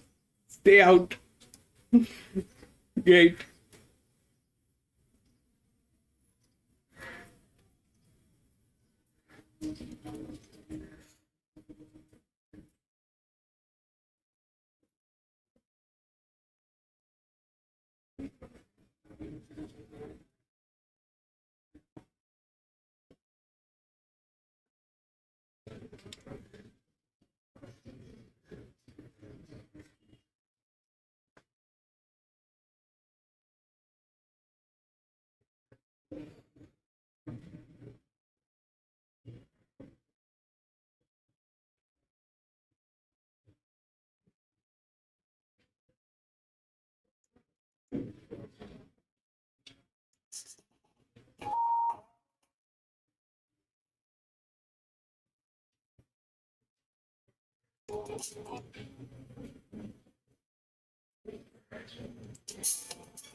Football 15-10, 6 and 5 on race number 8. There's one race to come.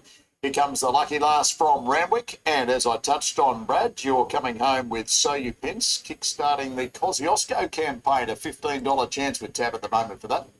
Yeah, she'll be looking to make a statement of our own, won't she? We saw Without Parallel do exactly that, $26 into 15. So over to you, So You Pence. I thought of all the runners across the card today, Randwick, she was the most important market watch, and I was keeping a very close eye in terms of what punters were going to do with her the last 10 minutes. I was a little bit concerned when she got out to $4.60, but a second wave of support has just come in. So that is encouraging to say that she's ready to go, because we've got no real guide on her. As we often see with the Matt Dale trained runners, they have jump outs at home, no official trial. The last time she actually trialled was back in December at Kembla Grange, and she suffered a bleeding attack on that occasion, hence why she's been a little PC while on between 4. runs. But I love the way she entered last campaign. She won a feature race there, the Barn Down. Chidiac ran 5th. We've seen what she's done subsequently. There was depth to that form, and prior to that, she was terrific in the Kosciuszko where she drew wide, she really hit the line. So maybe looking for redemption 12 months on. Great map. I love the 1,300 metres as a kickoff point. So the market's now saying that she's ready to go. And if she runs to her best, I think she's a touch too good for these dangers. Smashing Time, he's got the advantage of being up and running. He's hard fit. He's having a breakout campaign. He's always had talent. He's starting to deliver on that now. The key to him is just getting him into that rhythm up on top of the speed. So does have to stretch his brilliance to 1,300 metres. Maybe that's a little niggle, but I'm thinking he'll be okay. So the prices have him humming. Super Fund in the mix, at least brings a different form reference up from Melbourne. And the well-backed Invader Zim. He's got a few little convictions, but barrier 17 becomes barrier 11. So not so scary now that we have lost a few. And you've got James McDonald in the saddle. Linda Turner comes home with the pick of the yard. High Blue Sea is at $19 chance. So Your Pence is the bookie's favourite. 380 to 440 into 370. Best back late. Super Fund is 750 out to 8 back into 7. There's money. Barbaric Lad didn't have a lot of luck at Canterbury last time out. $11 into $9 for Tommy Berry, Clayton Douglas. The read Barbaric Lad. Yeah, he's had a few runs back now, so he's probably about ready to strike. And that Astronomics form reference reads okay, doesn't it? He did have a few excuses there, and he was only beaten 2 lengths, so I can see that little angle. And then at longer odds still, Felix Majestic, 61 into $41. Just a quick read, Melinda Turner's high price pick of the yard. High Blue Sea was a winner of Warwick Farm 2-back. And he was ridden conservatively there, so maybe that's the key to him. Just let him find his feet and hit the line. So last time out, I don't think we saw the best of him, but he's a little bit enigmatic, but on his day, he is quite capable. They're set with Darren. Ready now for the last. And they're off and racing. And Super Fun was one of the last out. Smashing Time jump well. Felix Majestic is having its ears written off to try and hold Smashing Time out. So Your Pence can just sit there and have a laugh at the leaders in third, followed by Yoshinobu, who's got over into a really good spot early. It's 1 out, 1 back. Clear from High Blue Sea, Bandy's Boy. Super Fun there and Invaders. M's out very, very wide. Warrior for Peace being taken back from Iron Man, Barbaric Lad and Commodus, who's last of all. Smashing Time rolling in the lead as it loves to do. By 2 now on Felix Majestic. Followed by So You Pence getting a cosy run on the inside of Yoshinobu. McDonald's had no luck here on Invader Zim. It's cast wide. Then Bandy's Boy, Super Fun, High Blue Sea tracking up with cover. Smashing Time shows the way, turning for home by neat length on Felix Majestic. So You Pence is taking an inside run and starting to put itself into the picture. So You Pence went up to join Smashing Time. They beat off Felix Majestic. Invader Zim is still running on despite the wide trip, but So You Pence dashed away inside the 150. Bandy's Boy rattling home Can at you the believe end. that? 9. It's a big win to So You 9, Pence. So You Pence 6, by 2. Bandy's Boy second. 14 and Photo 16. third. Invader Zim and Warrior for Peace the outside. Barbaric Lad closed off at the end, followed by Super Fun, Commodus, Philip. So it's So You Pence making a statement ahead of the Kosciuszko. $15 prior to that romp in the last run. Well, we saw some very excited owners, and rightly so. She's in for a preparation, isn't she? That is indeed a statement win. So she's a rising 7-year-old, but she's making up for lost time. That's just her 10th. That is it, ladies and gentlemen. That is it. We had 10 races today, and that was the last one. But what happened in the last one is the 9 won. 9 was good. 9 was the linear. 9 was our hero. 9 won. So that happened. The 9 actually went through. 9, 6, 14, and 16. 9, 6,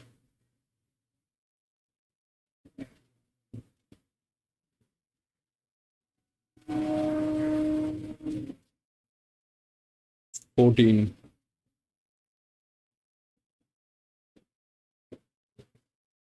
and 16.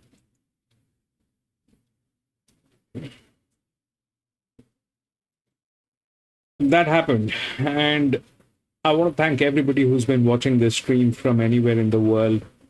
It means a lot to me, and thank you for being here. And I want to thank Gate. Thank you so much for being there, my friend. It was a tough track today, but you did very well. PC, thank you so much for being here, my friend. I was actually worried about you, PC. Did not hear from you from a long time. Naveen, thank you so much for being there, my friend.